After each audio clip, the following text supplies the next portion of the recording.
नमस्कार मित्रों, आज के इस वीडियो में एक बार फिर से आप सभी का बहुत बहुत हार्दिक स्वागत है।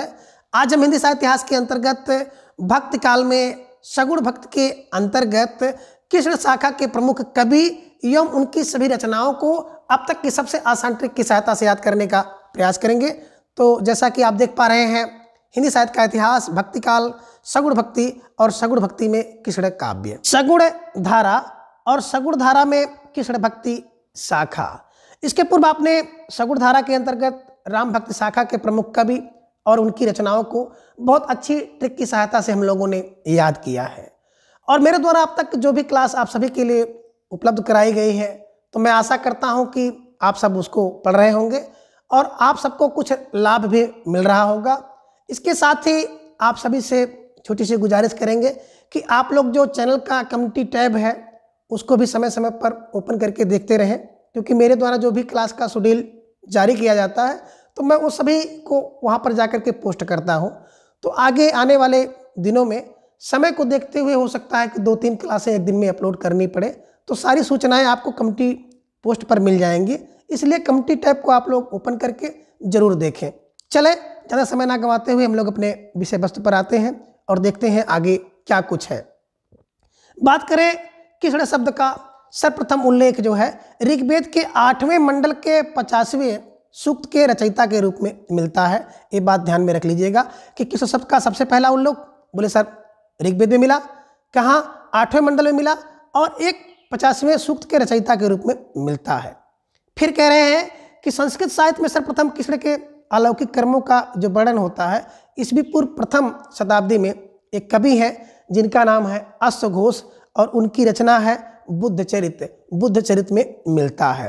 तो आपने क्या देखा, कृष्ण शब्द का सबसे पहले उल्लेख ऋग्वेद में मिला और दोबारा संस्कृत साहित्य में कहाँ मिला, अश्वघोष के बुद्ध चरित में मिलता है। ठीक है ना। चलिए आगे बता रहे हैं राधा का प्रथम वर्णन हाल की जो एक प्रकृति में लिखी गई रचना है, इसका नाम है गाथा सतसई या गाथा सप्तशती में हुआ है, जो कि प्रथम शताब्दी की रचना है। तो दो चीज़ें यहाँ पे ध्यान में रखें। क्या आपने देखा, कृष्ण शब्द का उल्लेख सबसे पहले ऋग्वेद में हुआ, संस्कृत साहित्य में कब हुआ, तो संस्कृत साहित्य में प्रथम शताब्दी में होता है। कहाँ पर होता है, अश्वघोष कवि की एक रचना है बुद्ध चरित में। ठीक है ना। राधा का वर्णन कहाँ पे मिला, तो हाल की रचना है जो कि प्रकृत भाषा में लिखी गई है, गाथा सतसई, और इसी को गाथा सप्तशती भी कहते हैं। वहाँ पे राधा शब्द का उल्लेख मिलता है जो कि प्रथम शताब्दी की रचना है।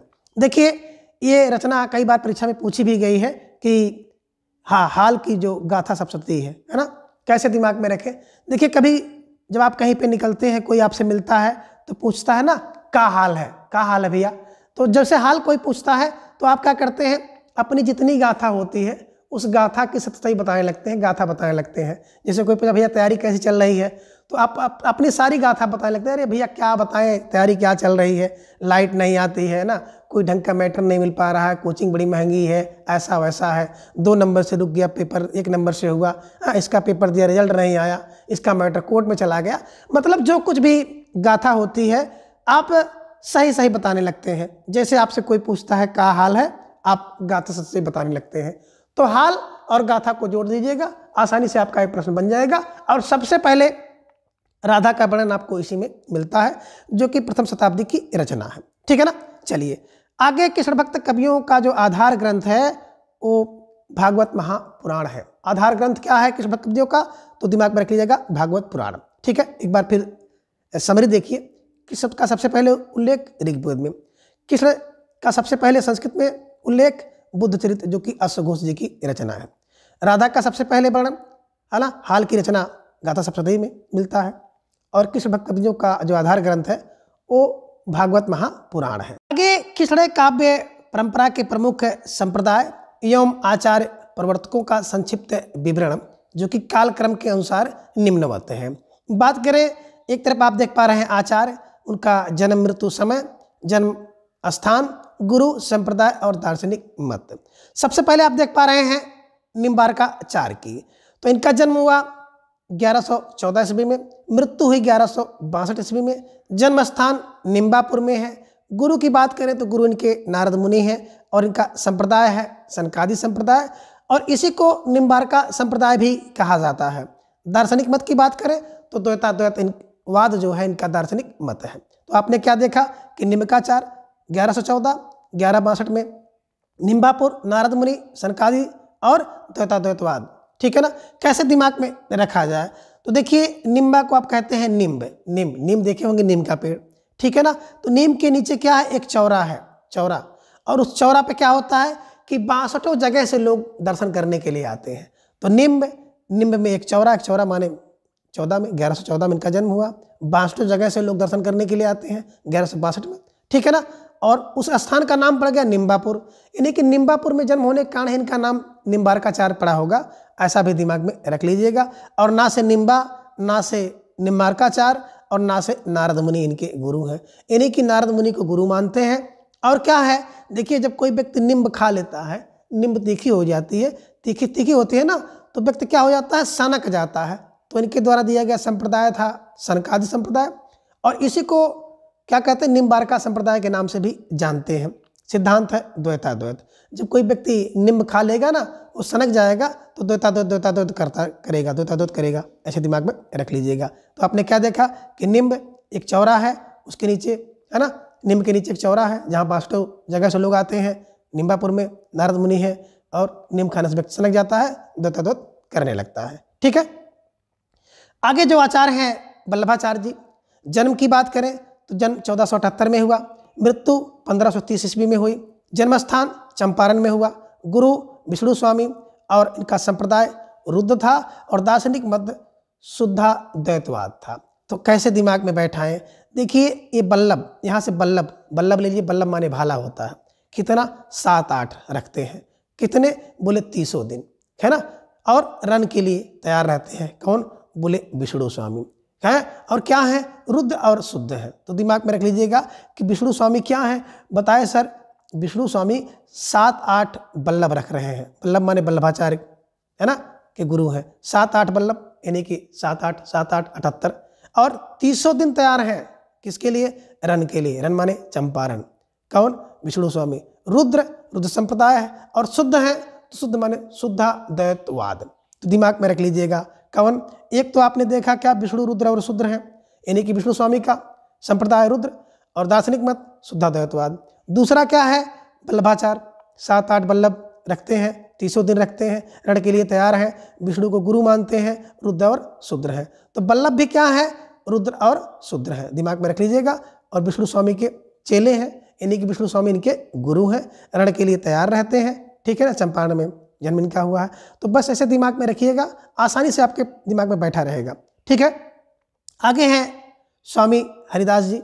इनका जन्म 1478 ईस्वी में हुआ, और मृत्यु 1578 ईस्वी में। बड़ा अद्भुत संयोग है, 78। ठीक है ना, वृंदावन के राजपुर गांव में इनका जन्म हुआ था।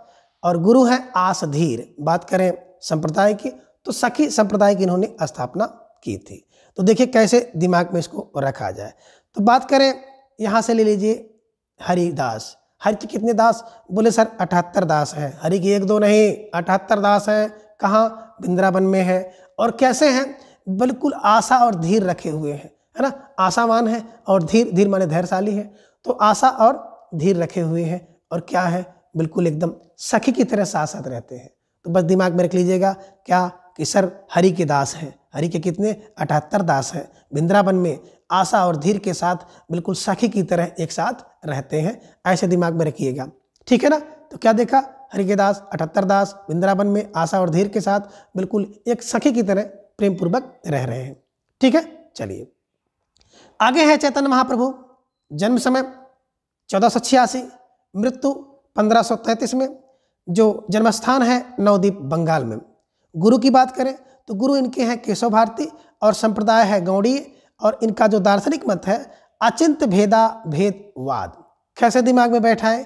तो यहाँ से ले लीजिएगा चैतन्य। व्यक्ति चैतन्य कब होता है? बोले सर जब 86 वर्ष का होता है व्यक्ति ना, तो बड़ा चैतन्य हो जाता है, बड़ी बहुत चेतना उसको आती है। और कितनी चेतना आती है? इतनी चेतना हो जाती है कि तन मन धन तीनों से लग जाता है। तीनों से, तन मन धन से क्या करता है? बिल्कुल चैतन्य हो जाता है। और फिर क्या सोचता है? एक नवद्वीप के बारे में सोचता है, नए जीवन के बारे में, नवद्वीप के बारे में। और क्या करता है, केशव को गुरु मानता है, केशव केशव करता है। 86 वर्ष में तन मन धन तीनों से मिल जाता है। और गौड़ी, गौड़ी गौड़ माने जाने वाला, गौड़ी गौड़ी कि अब जल्दी गो है, जाने वाला है, गौड़ी है, मरने वाला है, तो गौड़ी होता है, ठीक है ना। और अचिंत्य होता है, उसे किसी प्रकार की चिंता नहीं होती है। क्यों? क्योंकि वो भेद और अभेद, भेदा और भेदावत को जान जाता है। तो दिमाग में मोटी मोटी बात रख लीजिएगा। क्या रखिएगा कि चैतन्य कब व्यक्ति होता है, जब 86 वर्ष का होगा, यानी कि 1486 में इनका जन्म हुआ। कैसे चैतन्य होगा? तन मन धन तीनों से होगा। 33 में इनकी मृत्यु हुई, ठीक है ना। किसको? नवजीवन के बारे में सोचता है, नवदीप के बारे में सोचता है, केशव को गुरु मानता है, यानी केशव भारती इनके गुरु है, ठीक है ना। गौड़ी होता है, गौड़ी जाने वाला यहाँ से है, प्लान करने वाला है, तो गौड़ी गो गो गो जाना है ना, गौड़ी ही होता है। और क्या होता है? अचिंत्य होता है। क्यों? क्योंकि वो भेद और अभेद को जान गया है, तो चिंता नहीं करता है, बिल्कुल अचिंत्य रहता है। जैसे आपको चिंता, हमको चिंता, इस तरह से उनको चिंता नहीं है, दिमाग में रख लीजिएगा, ठीक है। चलिए आगे हैं हित हरिवंश। बात करें जन्म समय 1502 में, मृत्यु 1552 में, जन्म स्थान बांधगांव मथुरा में, और गुरु गोपाल भट्ट हैं, और इनका जो संप्रदाय है राधा वल्लभ संप्रदाय है। कैसे दिमाग में रखें? तो देखिए, हित कौन कर सकता है ना, हरिवंश की या हर वंश की बात करें, सबके वंश की हित कौन कर सकता है ना, ये ध्यान में रखिएगा। तो करने वाला तो भैया गोपाल है और राधा के वल्लभ है। तो राधा के वल्लभ और गोपाल दोनों वही हैं। तो गोपाल भट्ट इनके गुरु हो गए, राधा वल्लभ इनका संप्रदाय हो गया। किसका? हित हरवंश का। जन्म की बात करें तो जन्म देखे होंगे 2 वंश को, हित करो हित दो है। और हित के लिए क्या होता है, क्या करते हैं? 2 पंच दे दो, 2 पंच 2, बस दिमाग में रख लो। अगर किसी का हित करना है, आप कुछ पढ़ा रहे हैं उसकी समझ में नहीं आ रहा है, तो बस दिमाग में रख लीजिएगा कि 2 पंच 2, 2 5 2, यानी कि 1502 में जन्म हुआ और 5 2 यानी कि 52 में इनकी मृत्यु हुई है। ऐसे दिमाग में रख लीजिएगा। हित के लिए क्या करते हैं कि 2 पंच 2, 2 पंच 2, 2 पंच 2, ठीक है ना, 2 5 2, 2 5 2, ठीक है। तो दिमाग में रखिएगा, हित की बात जहाँ पे आएगी वहाँ पे आप 2 पंच दे देते हैं, ठीक है ना। तो 2 का मतलब 1502 और पंच 2 माने 1552 में इनकी मृत्यु हुई है। तो दिमाग में रख लीजिएगा, ठीक है। कहाँ पर? बांधगांव, जो कि मथुरा में पड़ता है। बस अब दिमाग में रख लीजिएगा, हित कौन करता है? तो भैया हित करने वाला व्यक्ति 2 पंच दे देता है, 2 पंच दे देता है, ठीक है। और मथुरा रहता है। नाम क्या है? गोपाल है। उसको क्या कहते हैं? राधा वल्लभ कहते हैं। तो दिमाग में रख लीजिएगा ना कि राधा वल्लभ संप्रदाय होगा, है ना, यही हित करेगा। गोपाल हित करेंगे। कौन हित करेंगे? जो बांधगांव मथुरा में रहते वही हित करेंगे। और हित के लिए क्या करते हैं? आप 2 पंच दे देते हैं। ऐसे दिमाग में रखिएगा। तो आशा करते हैं कि आपको दिमाग में बैठा रहेगा, ठीक है। आगे देखिए, बात करें कभी हाल का जो वास्तविक नाम था शालिवाहन था, जो कि प्रथम शताब्दी में प्रतिष्ठानपुर के राजा हुआ करते थे, ठीक है। ये बात दिमाग में रखिएगा। भागवत पुराण का जो रास शब्द है ना, वो शरद रास के नाम से जाना जाता है। और गीत गोविंद का जो रास है वो बसंत रास के नाम से जाना जाता है। तो दिमाग में रखिएगा कि भागवत पुराण में शरद रास और गीत गोविंद में बसंत रास, ठीक है। ऐसे दिमाग में रख लीजिएगा। अंतिम बात करें बंगाल के अंतिम शासक, जिनका नाम था राजा लक्ष्मण सेन। तो इनके सभा में जयदेव जी रहते थे, जिन्होंने 12 सर्गों में कोमलकांत पदावली का प्रयोग करते हुए गीत गोविंद की रचना की है। गीत गोविंद के लेखक वैसे भी आप जानते हैं, है ना, कि जयदेव क्या करते थे? गोविंद के गीत गाते थे। दिमाग में रखिएगा, जयदेव क्या करते थे? गोविंद के गीत गाते थे। तो दिमाग में से रख लीजिएगा। और बात करें भागवत महापुराण, तो इसमें कुल 12 स्कंद हैं, ठीक है ना। और कृष्ण भक्त कवियों का आधार ग्रंथ यही है भागवत महापुराण। 12 स्कंद, ठीक है ना। तो दिमाग में इसको भी रखिएगा, ठीक। चलिए अब एक एक संप्रदाय को हम लोग अलग अलग देखेंगे। तो पहला संप्रदाय आप स्क्रीन पर देख पा रहे हैं, सनकादि संप्रदाय या निम्बार्क संप्रदाय। अब आपने देखा ही है कि भक्त के निमित्त अगर बात करें विष्णु के स्थान पर कृष्ण के सगुण रूप का सर्वप्रथम अगर प्रतिपादन किसी ने किया है तो निम्बार्काचार्य ने किया है, ठीक है ना। यानी कि इनके पूर्व जो है विष्णु की भक्ति हो रही थी। अब विष्णु के स्थान पर विष्णु को हटा करके कोई व्यक्ति कृष्ण के सगुण, है ना, का सर्वप्रथम प्रतिपादन करेगा तो कौन है? वो निम्बार्काचार्य ही है। तो दिमाग में रख लीजिएगा, ठीक है ना। आगे बात करें निम्बार्काचार्य जी का मूल नाम, तो मूल नाम था नियमानंद, जिसका अर्थ होता है नीम पर सूर्य का दर्शन कराने वाला। इसको ध्यान में रखिएगा। निम्बार्क की बात करें तो निम्बार्क को भगवान श्री कृष्ण के जो सुदर्शन चक्र है उसका अवतार माना जाता है, और इनका एक नाम सुदर्शन भी था, इसे भी दिमाग में रख लीजिएगा, ठीक है ना। क्यों? क्योंकि विष्णु के जो चक्र है सुदर्शन चक्र का अवतार मानते हैं, इसलिए इनका एक नाम सुदर्शन भी मानते हैं। और इसके पूर्व आपने देखा था रामानुजाचार्य, यानी कि राम भक्ति में रामानुजाचार्य क्या है, लक्ष्मण के अवतार माने जाते हैं। राम के अनुज भाई छोटे लक्ष्मण, तो लक्ष्मण का अवतार रामानुजाचार्य को माना जाता है। कभी कभी ये छोटे छोटे प्रश्न भी परीक्षा में पूछ लिए जाते हैं, तो दिमाग में रखने योग्य होते हैं, ठीक है ना। आगे हैं निम्बार्क संप्रदाय में कृष्ण के जो वामांग में सुशोभित राधा के स्वकीय रूप का विधान किया गया है। तो ये भी दिमाग में रखिएगा कि निम्बार्क संप्रदाय में क्या होता है, कृष्ण के बाएं अंग पर कौन सुशोभित होता है, तो कृष्ण के बाएं राधा होती हैं, उनके स्वकीय रूप का विधान किया गया है, इसे भी ध्यान में रखें। और निम्बार्काचार्य की बात करें चार, तो उनके शिष्य हुए चार, कौन कौन, एक श्री निवासाचार्य, दूसरे हुए औदुम्बाचार्य, तीसरे गौरमुखाचार्य और चौथे थे श्री लक्ष्मण भट्ट। तो कैसे दिमाग में रखें, देखिए चार शिष्य, निम्न के चार, तो भैया एक तो चार शिष्य निवास करते थे, तो निवास पहले थे निवासाचार्य, और क्या थे, बड़े औदुम्ब थे तो औदुम्बाचार्य हो गए। चारों शिष्य में एक निवास करते थे, औदुम्ब थे। गौरमुख था, बिल्कुल तीसरे शिष्य का मुख गौर था, और चौथा बिल्कुल लक्ष्मण की तरह बिल्कुल भट्ट से क्या हो जाता था, क्रोधित हो जाता था। तो दिमाग में रख लीजिएगा कि निम्बार्क के चार शिष्य थे, और चारों शिष्य बड़े, एक तो निवास करता था तो निवासाचार्य थे, दूसरा बड़ा औदुम्ब था तो औदुम्बाचार्य उसका नाम था, तीसरा क्या था, गौरमुख वाला था, उसका नाम ही रख दिया गौरामुखाचार्य, और चौथा था बिल्कुल लक्ष्मण की तरह भट्ट से गर्म हो जाता था, क्रोधित हो जाता था, तो उसका नाम इन्होंने रख दिया श्री लक्ष्मण भट्ट, ठीक है ना। ये ट्रिक है याद करने के लिए, बस ऐसे क्लू निकाल लीजिएगा, आसानी से याद कर लीजिएगा कि चार शिष्य थे, चारों चार प्रकार के थे।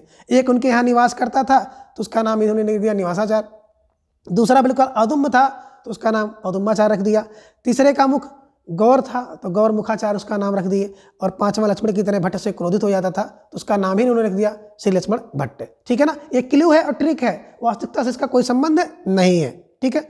चलिए बात करें निवासाचार्य की, तो निवासाचार्य ने एक ग्रंथ लिखा था वेदांत कौस्तुभ, ठीक है ना, इसे भी दिमाग में रखें। अब आगे देखिए निम्बार्काचार्य ने क्या किया, चार शिष्य थे और पांच इन्होंने ग्रंथ लिखा। मान लीजिए चारों के नाम एक एक कर लिया, एक अपने नाम कर लिया, पांच, तो पांच लोग पांच ग्रंथ हो गया, चार शिष्य अपने एक, ठीक है, दिमाग में रखिए पांच ग्रंथ की रचना किया। अब पांच ग्रंथ में पहला कौन था, वेदांत परिजात सौरभ, दूसरा कौन था 10 श्लोकी, तीसरा श्री कृष्ण अष्टवस्त्राज, और चौथा था मंत्रहास कोर्सी, और पांचवा है प्रपन्न कल्प पल्लवी। कैसे दिमाग में बैठा है, तो देखिए भैया यहाँ से आप क्लू निकालिए निम्ब, कि निम्ब एक पेड़ होता है ना, बस दिमाग में रखिएगा। निम्ब क्या है, वेदांत परिजात है सौरभ, है ना। तो देखिए भैया निम्ब क्या है, ये वेदांत का परिजात है, वेदांत का पेड़ है, ठीक है ना। दूसरा क्या है, 10 श्लोकी है, 10 यशों को देने वाला है, 10 श्लोकी है, कौन, निम्ब। तीसरा क्या है, स्वस्थ का राज है, देखे होंगे ना, नीम को चोट लग जाए तो नीम की पत्ती लगाई जाती है ना, कोई फोड़ी फुंसी हो जाए तो बिल्कुल नीम को हो जाता है, यहाँ तक कि सांप वगैरह काट लेता है ना, तो भी आप लोग नीम की पत्ती वगैरह खाई जाती है, इन्हीं की औषध के रूप में इसका प्रयोग किया जाता है, तो इसे कहते हैं स्वस्थराज।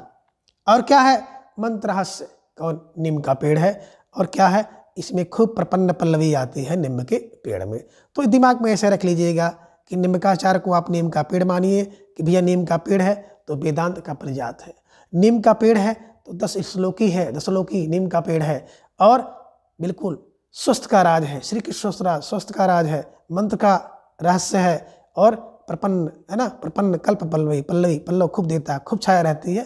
तो देखे होंगे गर्मियों में गांव में लोग क्या करते हैं, नीम के पेड़ के नीचे ही लेटते हैं और अपनी चारपाई बिछाए रहते हैं। तो ऐसे दिमाग में मोटी मोटी बात बैठाइएगा, ठीक है, कि क्या है, परिजात है, वेदांत परिजात है नीम, 10 श्लोकी है नीम, स्वस्थ का राज है, मंत्र का रहस्य है, और क्या है, प्रपन्न कल्प पल्लवी इसमें रहती है, इसे दिमाग में रखिएगा।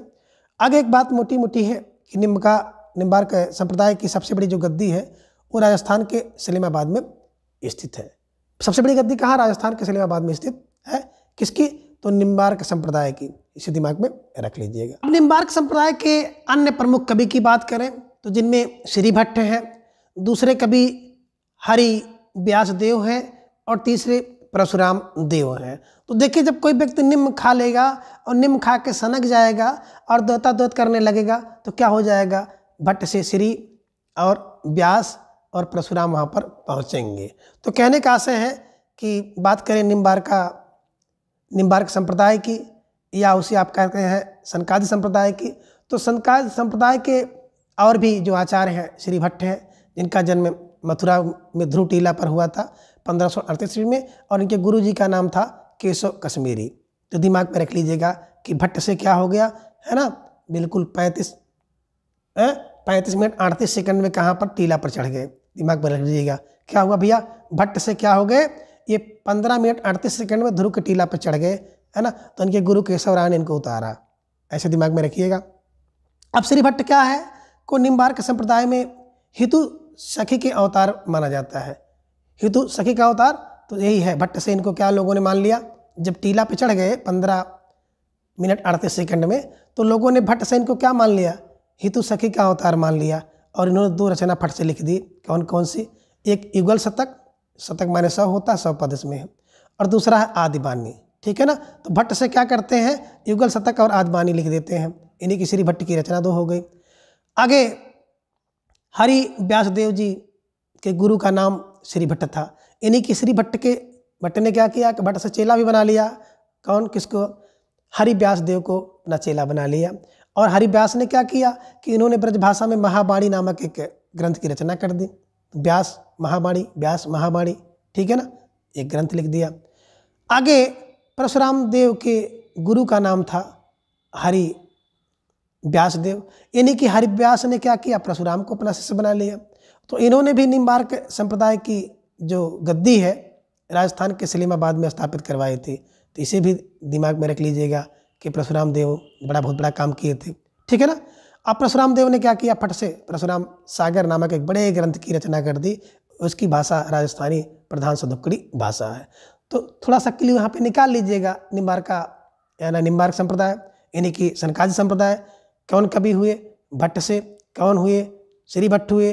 कहाँ, 15 मिनट 38 सेकंड में टीला पे चढ़ गए तो लोगों ने इनको हितु सखी का अवतार मान लिया और इन्होंने फट से 2 क्या किया, रचना कर दिया, युगल शतक और आदिबानी कर दिया।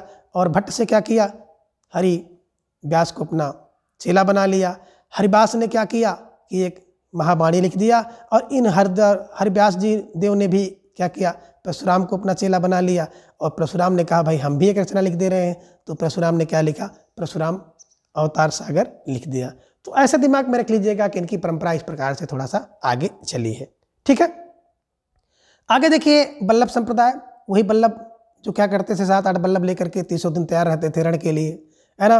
और विष्णु को अपना गुरु मानते थे, रुद्र और शुद्ध थे। अब यही बल्लभाचार्य जिन्हें आप बल्लभ संप्रदाय या रुद्र संप्रदाय के नाम से जानते हैं और जिनका जो सैद्धांतिक मत है शुद्धाद्वैतवाद, ठीक है ना। तो दिमाग में सब चीज़ें रखे रहिए। बात करें बल्लभाचार्य सुल्तान सिकंदर लोदी तथा बाबर के समकालीन थे। तो देखिए बल वाले कौन थे, तो बल वाले सिकंदर थे, बल वाले बाबर थे। सबको जोड़ दीजिएगा, सब एक के साथ थे, ठीक है, ऐसे क्लू बना लीजिएगा। बात करें जन्म, आपने देखा था कि 7-8 बल्लभ लेकर के 300 दिन तैयार रहते थे रण के लिए, चंपारण, है ना। पत्नी मधुमंगल करती थी। 2 पुत्र थे, गोपीनाथ और विट्ठलनाथ। तो दिमाग में रख लीजिएगा, है ना। पुत्र 2 गो, कौन, गोपी और विट्ठल थे। भक्ति पुष्टमार्गी इन्होंने की है, इसे भी दिमाग में रखें। आगे बात करें बल्लभ संप्रदाय में जो कृष्ण पूर्णानंद, है ना, स्वरूप पूर्ण पुरुषोत्तम परब्रह्म है। तो इन्हीं की जो कृष्ण है यही क्या है, पूर्ण स्वरूप पुरुषोत्तम है, परब्रह्म है। इसे भी दिमाग में रख लीजिएगा। बात करें पुष्टमार्गी भक्ति में, तो पुष्ट का क्या अर्थ है, भगवद अनुग्रह या कृपा को ही पुष्ट कहा जाता है। और ऐसा भागवत महापुराण में भी लिखा गया है। क्या लिखा गया है कि पुष्टिम किम बताए पोषणम, पोषणम किम बताए तद अनुग्रह या भगवद कृपा, ठीक है ना। तो ये मोटी बात दिमाग में रख लीजिएगा। कभी कोई प्रश्न यहाँ से बन जाता है कि पुष्टि का क्या अर्थ है, तो पुष्ट का अर्थ ही है भगवत अनुग्रह या उसी को कृपा कहते हैं। तो भगवान का अनुग्रह या भगवान की कृपा ही पुष्टि कहलाती है, ठीक है, दिमाग में रख लीजिए। अब आगे देखिए पुष्टमार्गी जो भक्ति है वो 3 प्रकार की है और पुष्टमार्गी जो जीव है वो भी 3 प्रकार के हैं। और पुष्टि मार्ग जो है वो मार्ग भी 3 है। तो 3 मार्ग, 3 जीव और 3 प्रकार की भक्ति है। बात करें मार्ग की तो प्रवाह मार्ग, मर्यादा मार्ग, प्रवाह मार्ग और पुष्टि मार्ग। तो मर्यादा जो कि वैदिक मार्ग होता है, प्रवाह जो कि लौकिक मार्ग होता है और पुष्टि जो कि भक्ति मार्ग होती है। तो 3 देखिएगा, मार्ग कितना 3, जीव, मर्यादा, प्रवाह और पुष्टि जीव, जीव भी 3 है। कभी कभी पूछा गया है कि जीव कितने होते हैं पुष्टि मार्ग में, तो 3 जीव ध्यान में रखिएगा, मर्यादा, प्रवाह और पुष्टि। भक्ति, मर्यादा, प्रवाह, पुष्टि और कहीं कहीं 4 इसका मिलता है, शुद्ध को भी एक भक्ति अलग मान लेते हैं। तो 3 और 4 दिमाग में रखिएगा। तो 3 क्या है, मर्यादा है, प्रवाह है, पुष्टि है और चौथा यही जो शुद्ध भक्ति है। तो 3 दिमाग में रखिएगा, 3 मार्ग, मर्यादा, प्रवाह, पुष्टि, 3 जीव, मर्यादा, प्रवाह, पुष्टि, 3 भक्ति, मर्यादा, प्रवाह और पुष्टि। ठीक है, ऐसे दिमाग में रखे रहिएगा। आगे बात करें, वल्लभाचार्य ने निम्नांकित ग्रंथों की रचना की है, जिनमें पूर्व मीमांसा भाष्य, उत्तर मीमांसा या ब्रह्म भाष्य जो बाद में अणुभाष्य के नाम से प्रसिद्ध हुआ। तो इनके शुद्धाद्वैतवाद का प्रवर्तक यही प्रधान दार्शनिक ग्रंथ है। ठीक है ना। आगे है श्रीमद् भागवत की सूक्ष्म टीका, जिसका नाम था सुबोधनी टीका और तत्वोदित दीप निबंध। कैसे दिमाग में इसको रखें कि आपके दिमाग में हमेशा के लिए बैठा रह जाए। तो बस इसका एक क्लू बना लीजिएगा, क्या बना लीजिएगा कि पूर्व में क्या हुआ, अणु का, है ना, पूर्व में अणु तत्व का, अणु तत्व की क्या किया, सुबोधनी टीका किया। तो बस दिमाग में रख लीजिएगा कि वल्लभाचार्य ने क्या किया, पूर्व में क्या किया, पूर्व में, है ना, किसके, अणु और तत्व की सुबोधनी टीका की। तो पूर्व से हो गया पूर्व मीमांसा, ठीक है ना, अणु से हो जाएगा अणुभाष्य, तत्व से हो जाएगा तत्वदीप निबंध और सुबोधनी टीका से हो जाएगा भागवत, श्रीमद् भागवत के सूक्ष्म टीका तथा सुबोधनी टीका। ठीक है, तो दिमाग में रख लीजिएगा कि वल्लभाचार्य ने क्या किया, पूर्व में अणु के तत्व की सुबोधनी टीका किया, ऐसे दिमाग में रख लीजिएगा। तो इनकी जो चारों ग्रंथ हैं, चारों ग्रंथ आपको आसानी से याद हो जाएंगे। ठीक है, बता रहे अणुभाष्य जो वल्लभाचार्य का अधूरा ग्रंथ था, जिसे उनके पुत्र जिनका नाम विट्ठल था, तो विट्ठल नाथ ने पूरा किया था। ठीक है, चलिए आगे जो वल्लभ संप्रदाय है, इनमें जो अष्टायाम सेवा योजना है उसका उल्लेख किया गया है। बात करें सबसे पहले, तो सबसे पहले क्या किया जाता था, मंगलाचरण किया जाता था, फिर श्रृंगार किया जाता था, फिर ग्वाल होता था, फिर राजयोग होता था, उत्थापन होता था, भोग, संध्या आरती और शयन होता था। तो उस प्रकार से 8 ये भक्ति के वो बताए गए हैं। ठीक है ना। बात करें सन 1519 ईस्वी में वल्लभाचार्य के शिष्य जिनका नाम था पूरनमल खत्री ने गोवर्धन पर्वत पर श्रीनाथ जी के मंदिर का निर्माण करवा दिया और जिसके प्रबंध का दायित्व कृष्णदास देखते थे। तो एक मोटी बात पकड़ लीजिएगा, कब की बात है कि 1519 में वल्लभाचार्य, वही वल्लभ जो 7-8 वल्लभ लेकर 30 दिन तैयार रहते थे, विश्व स्वामी के गुरु मानते थे। ठीक है ना। तो वही वल्लभा, रुद्र संप्रदाय और शुद्धतावाद, तो वही वल्लभाचार्य का एक शिष्य था जिनका नाम था पूरनमल खत्री। इन्होंने क्या किया कि गोवर्धन पर्वत पर एक मंदिर बना दिया श्रीनाथ जी का। ठीक है ना। और उसी मंदिर पे कौन, जिसका प्रबंध दायित्व कृष्णदास देखते थे। बाद में क्या हुआ, वल्लभाचार्य के जो पुत्र थे जिनका नाम था विट्ठलनाथ, तो विट्ठलनाथ ने क्या किया कि 8 जो है कृष्ण भक्तों को चयन कर लिया, 4 अपने पिताजी के यानी कि वल्लभाचार्य के और 4 स्वयं के, 8 उन पर एक पुष्टमार्ग की छाप लगा दी, जिसे अष्टछाप या अष्टसखा के नाम से जाना जाता है। तो ये जो 8 है आप देख रहे हैं ना, अष्टछाप के कवि थे, ये क्या करते थे, श्रीनाथ जी के मंदिर में अपने अलग अलग काम करते थे। जैसे बात करें कृष्णदास की, तो कृष्णदास वहाँ पे प्रशासनिक काम देखते थे, प्रबंध वाला काम देखते थे। कभी कभी प्रश्न यहाँ से बना है ना।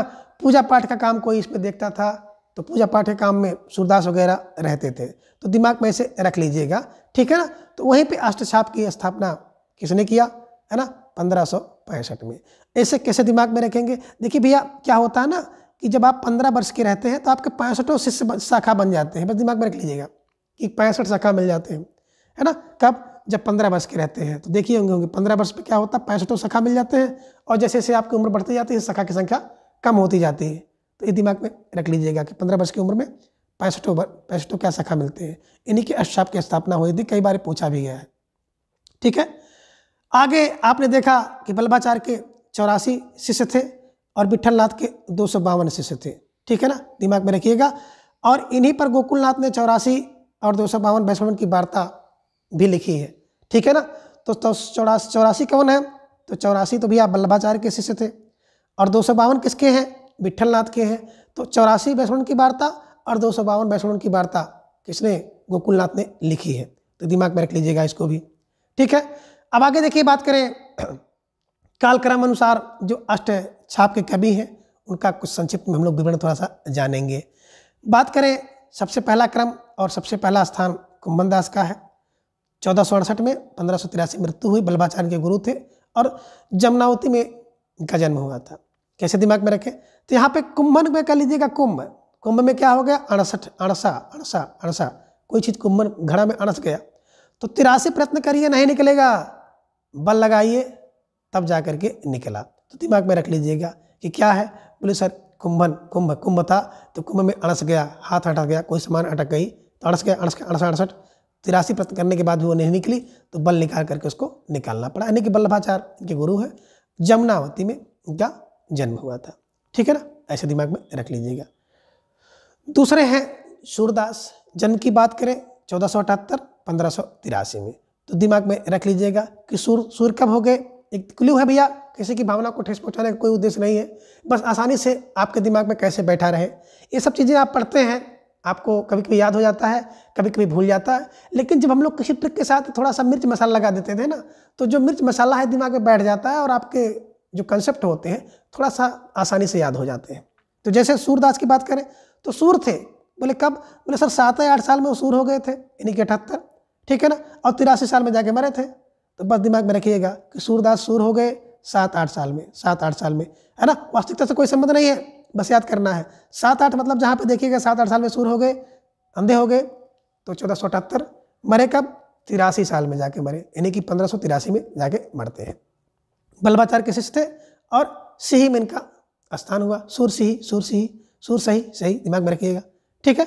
चलिए आगे हैं परमानंद दास, और परमानंद दास का जन्म हुआ 1493 में ईस्वी, है ना। तो आनंद क्या है? 93, 93, 90, 90, 90, 93 नए नए आनंद है ना, 93 नए नए आनंद है, ठीक है ना। तो दिमाग में रखिएगा परमानंद, परमानंद कब है? जब 93 नए नए आनंद मिल जाए तो परम आनंद होगा, ठीक है ना। गुरु वल्लभाचार्य, और कन्नौज में, दिमाग में रख लिया, कन्नौज में 93 नए नए आनंद है, ठीक है। चलिए अगले हैं कृष्णदास। जन्म हुआ 1496 में, मृत्यु हुई 1578 में। वल्लभाचार्य इनके गुरु थे, और चिलोत्तरा जो कि गुजरात में पड़ता है वहाँ पर इनका जन्म हुआ था। तो कैसे दिमाग में रखेंगे? देखिए कृष्ण के क्या है? बोले कृष्ण के 96 उल्टे सीधे 96 दास है। कितने?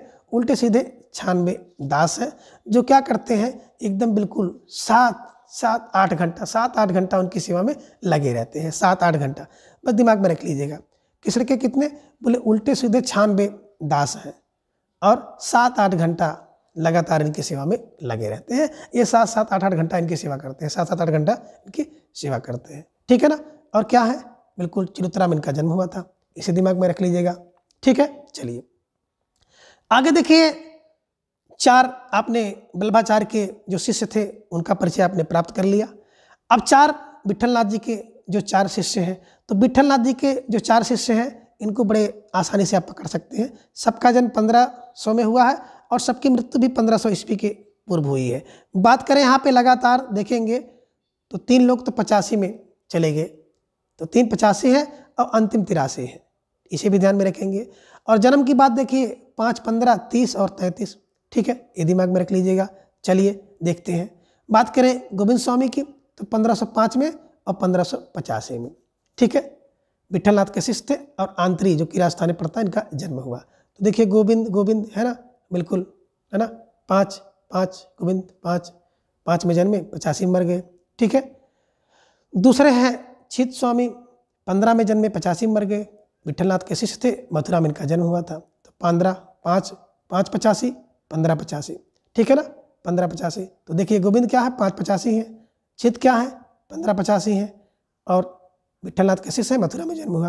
तीसरे हैं चतुर्भुज दास, बोले 30 85 हैं, 30 85 विट्ठलनाथ जमुनावती में, ठीक है। आगे बात कर रहे हैं नंददास की, तो 1533 और 1583 में। अब कैसे दिमाग में बैठा है?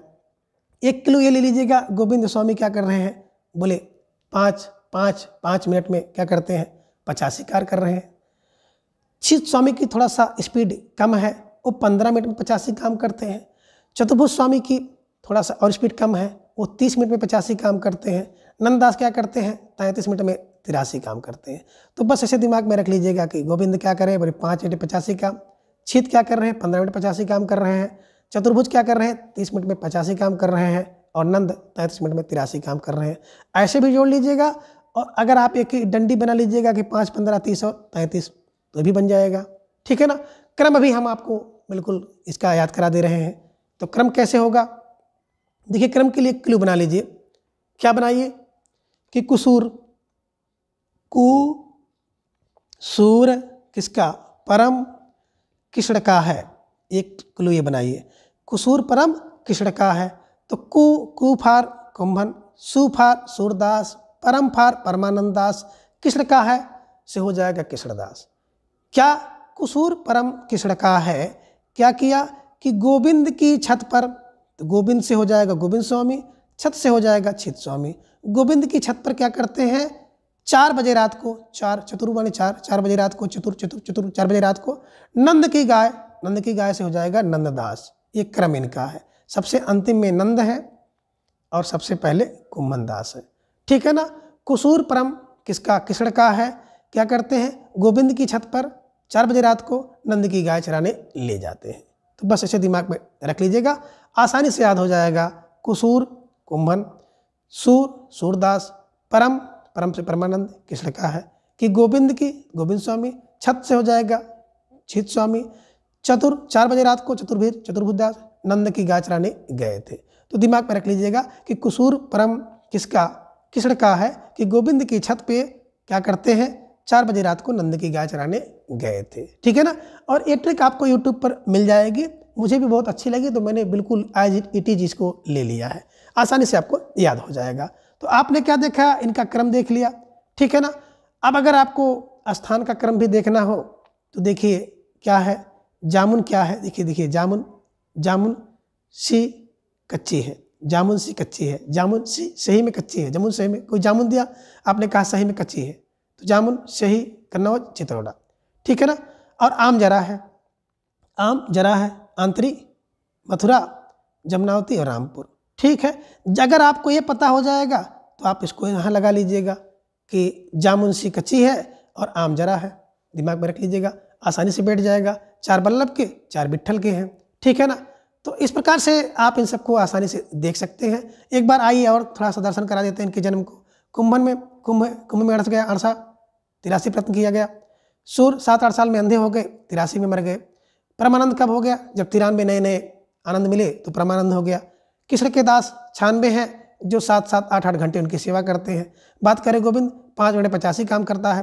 क्षित 15 मिनट में 85 काम करता है। चतुर्भुज 30 मिनट में 85 काम करता है। और नंद 33 मिनट में 83 काम करते हैं। ऐसे दिमाग में रखिएगा। उम्मीद करते हैं कि आपको आसानी से याद हो जाएगा। ठीक है। आगे है कुम्भन दास जो कि प्रथम अष्टछापी कवि हैं, जात के क्षत्रिय थे। और कुम्भन दास ने सन 1492 ईस्वी में वल्लभाचार्य से दीक्षा ग्रहण की थी। ठीक है ना। कुम्भन दास अकबर के निमंत्रण पर पैदल ही फतेहपुर सीकरी गए थे, जिस पर अफसोस करते हुए उन्होंने लिखा था, एक लाइन पूछी भी जाती है कि संतन को कहा सीकरी सो काम, आवत जात पनहिया टूटी बिसर गयो हरिनाम। ये पंक्ति आप दिमाग में रख लें, परीक्षा में पूछी गई है तो पूछी भी जा सकती है। ठीक है। आगे आचार्य हजारी प्रसाद द्विवेदी जी ने लिखा है कि सूरदास ही ब्रजभाषा के प्रथम कवि हैं और लीलागान का महान समुद्र सूरसागर ही उसका प्रथम काव्य है। तो देखिए यहाँ पे बात आ गई, हजारी प्रसाद द्विवेदी जी ने लिखा कि सूरदास ही ब्रजभाषा के प्रथम कवि हैं और लीलागान का जो महान समुद्र सूरसागर प्रथम महाकाव्य है। ठीक है। चलिए बात करते हैं सूरदास का जन्म वैशाख शुक्ल पंच दिन मंगलवार संवत 1535। आपने पढ़ा है ना क्या, 1478 7-8 वर्ष में क्या हो गए, सूर हो गए। और 83 वर्ष में जाकर के उनकी मृत्यु हो गई, 1583 में उनकी मृत्यु हो गई। इसे दिमाग में रख लीजिएगा, जो कि वल्लभाचार्य से मात्र 10 दिन छोटे थे। आगे देखिए सूरदास के जन्मस्थान के संबंध में 2 मत हैं जो कि निम्न हैं। तो पहला मत तो रूणकता यानी कि गऊ घाट में मानते हैं कि इनका जन्म हुआ था, और दूसरा जो मत है वो सिंहग्राम में इनका जन्म मानते हैं। बात करें रूणकता में तो श्याम सुंदर दास, रामचंद्र शुक्ल जी और हजारी प्रसाद द्विवेदी जी मानते हैं कि इनका जन्म रुनकता यानी कि गऊ घाट में हुआ है। कैसे दिमाग में रखें, तो बस दिमाग में रख लीजिएगा कि शहर, शहर में इनका जन्म हुआ, ठीक है ना। रुनकता शहर में हुआ, तो सा से श्याम सुंदर दास, हा से हजारी प्रसाद द्विवेदी और आ से हो गया रामचंद्र शुक्ल। तो मोटी बात दिमाग में रख लीजिएगा कि इनका जन्म कहाँ पे, रुनकता शहर में हुआ। इन्हीं की सा से श्याम सुंदर दास, हा से हजारी प्रसाद द्विवेदी और आ से रामचंद्र शुक्ल मानते हैं। तो शहर लिख लीजिएगा, शहर रुनकता शहर, ठीक है ना। और दूसरे जो विचारधारा वाले वार्ता साहित्य डॉक्टर नागेंद्र और गणपत जी सिही में मानते हैं। तो सही क्या है, सही तो भैया क्या है, बागन में हुआ था। वागन वार्ता साहित्य, ना से नागेंद्र, गा से गणपति, है ना। सही बात क्या है कि इनका जन्म बागन में हुआ था, बागन में बाग में हुआ था। वा से वार्ता साहित्य, गा से बात करें गणपति, ना से नागेंद्र। तो नागेंद्र, है ना, नागेंद्र गणपति और वार्ता साहित्य के अनुसार क्या है कि सही में इनका जन्म कहाँ पे हुआ, वागन में हुआ। वा से वार्ता साहित्य, गा गणपति, ना से नागेंद्र। दिमाग में रख लीजिएगा, शहर रुनकता और बागन में सही है, सही बाग में, ठीक है ना। तो दिमाग में रखिएगा, जैसे भी आपको याद हो जाए याद करने का प्रयास करिएगा। आगे है, बल्लभाचार्य ने सूरदास को भगवद लीला का वर्णन करने का उपदेश दिया था। किसने दिया था? बल्लभाचार्य ने सूरदास को भगवद लीला का वर्णन करने का उपदेश दिया और लिखा है कि सुर होय के घिघियात काहे को, कुछ भगवत लीला वर्णन करो। सुर होय के घिघियात काहे को, है ना, कुछ भगवत लीला वर्णन करो। तो बल्लभाचार्य ने सूरदास को कहा था, ठीक है, दिमाग में रख लीजिएगा। सूरदास जी द्वारा अब तक कुल बता रहे हैं 25 ग्रंथ बताया जाता है, जिसमें कि 3 ही उपलब्ध हैं, जिनमें आप जानते हैं कि सूरसागर, सूर सरावली और साहित्य लहरी। बात करें सूरसागर की, तो सूरसागर की रचनाओं का सर्वप्रथम संपादन जो है कलकत्ता में 1841 ईस्वी में राग कल्पद्रुम के नाम से हुआ था। दिमाग में रख लीजिएगा कि सूरदास की जो रचना है सूरसागर, सबसे पहले राग कल्पद्रुम में इसका प्रकाशन हुआ था। यह सूरदास कृत सूरसागर का उपजीव भागवत महापुराण का 10वां स्कंद है, ठीक है ना। तो सूरसागर का उपजीव का है भागवत महापुराण का 10वां स्कंद है। सूरसागर में 4936 पद हैं और 12 स्कंद हैं। सूरदास ने सूरसागर में 3 भ्रमर गीतों की योजना की है, जिसे आप देख पा रहे हैं कि प्रथम भ्रमर गीत पद संख्या 4078 और 4710 ही मुख्य हैं। शेष 2 भ्रमर गीत बात करें पद संख्या 4771 और 4712 खा में है, 4713 कथात्मक है, ठीक है ना। ये तो मोटी मोटी बातें हैं, बहुत जरूरी नहीं है। आगे देख पा रहे हैं आप भ्रमर गीत का सर्वप्रथम एक पूर्ण प्रसंग के रूप में वर्णन श्रीमद् भागवत के 10वें स्कंद के 47वें अध्याय के 12-21 श्लोक में मिलता है। इसे भी दिमाग में रख लीजिएगा, ठीक है ना। यानी कि भ्रमर गीत का सबसे पहले श्रीमद् भागवत में मिलता है, भागवत के कहाँ 10वें स्कंद के 10वें स्कंद के कहाँ 47वें अध्याय में, अब 47वें अध्याय के 12 से 21 श्लोक में मिलता है। हिंदी साहित्य में जो भ्रमर गीत का परंपरा का प्रवर्तन सूरदास ने किया है, ठीक है। चलिए आगे सूरदास के काव्य के विषय के रूप के बारे में कुछ विद्वान मानते हैं अलग अलग, है ना। यानी कि सूरसागर का जो काव्य रूप है किस प्रकार था, ठीक है। डॉक्टर चंद्रबली पांडे कहते हैं कि लीला प्रबंध या भाव प्रबंध काव्य है। हजारी प्रसाद द्विवेदी बता रहे हैं कि नहीं, ये गीत काव्यात्मक मनोरागों पर आधारित विशाल महाकाव्य है। तीसरी विचारधारा ब्रजेश्वर वर्मा जी कह रहे हैं कि कृष्णचरित्र का महाकाव्य है और सर्वसम्मति से इसको गेय मुक्तक काव्य माना जाता है। तो देखिए चंद्रबली है, जो बली व्यक्ति है वो क्या करेगा, वो लीला का और प्रबंध को मानता है। तो चंद्रबली कह रहे हैं कि जो सूरसागर है वो लीला प्रबंध काव्य या भाव प्रबंध काव्य है। हजारी प्रसाद, हजार इसमें क्या है, राग रागनी और काव्य है। तो हजार काव्यात्मक गीत मनोराग पर आधारित है। तो हजारी का हजार मनोराग, जहाँ मनोराग देखिएगा तो मान लीजिएगा हजारी प्रसाद द्विवेदी ने कहा। ब्रजेश्वर, क्योंकि ब्रज है, ब्रज में कृष्ण चरित्र है, कृष्ण के चरित्र का महाकाव्य मानते हैं, क्योंकि ब्रज वाले कृष्ण के चरित्र का महाकाव्य मानते हैं। और सर्वसम्मति की बात की जाए तो इसे एक गेय मुक्तक काव्य माना जाता है, जिसको सब लोगों ने स्वीकार किया है कि ये गेय मुक्तक काव्य है। अब आगे देखें, भ्रमर गीत की बात करें तो भ्रमर गीत में कुल 700 पद हैं और प्रोफेसर मैनेजर पांडे ने भ्रमर का 3 रूप बतलाया है। एक कृष्ण का प्रतीक, दूसरा उद्धव का प्रतीक, तीसरा स्वतंत्र रूप, ठीक है ना। तो मैनेजर ने भ्रमर के कितने रूप दिमाग में रख लीजिएगा, 3 रूप बताया है, कृष्ण, उद्धव और स्वतंत्र रूप, ठीक है ना। आगे बात करें, भ्रमर गीत को उपालंब काव्य भी कहते हैं। उपालंब काव्य है ना। और आचार्य रामचंद्र शुक्ल जी ने इसे ध्वनि काव्य कहा है। तो भ्रमर गीत के विषय में देख लीजिएगा, आपको 3 रूप मिला, ठीक है ना। और इसको उपालंब काव्य भी कहा गया, आचार्य शुक्ल जी ने इसे ध्वनि काव्य भी कह दिया, तो इसको भी दिमाग में रखें। आगे सूर सरावली के विषय में बताया गया है कि 1107 छंद हैं और इसकी रचना संसार को होली का रूपक मानकर की गई है। देखिए सारा सारा सारा संसार दे लीजिएगा, सारा है सूर सरावली और सारा संसार, यानी कि संसार को होली के रूप में मानकर के इसकी रचना की गई है। आगे है साहित्य लहरी 1550, अलंकार और नायिका भेद के उदाहरण प्रस्तुत करने वाले 118 दृष्टकूट पद इसमें है। तो साहित्य की लहर चलती है ना, तो बिल्कुल एकदम जान लीजिए 50 प्रकार से, ठीक है ना। 50-50 का चांस रहता है।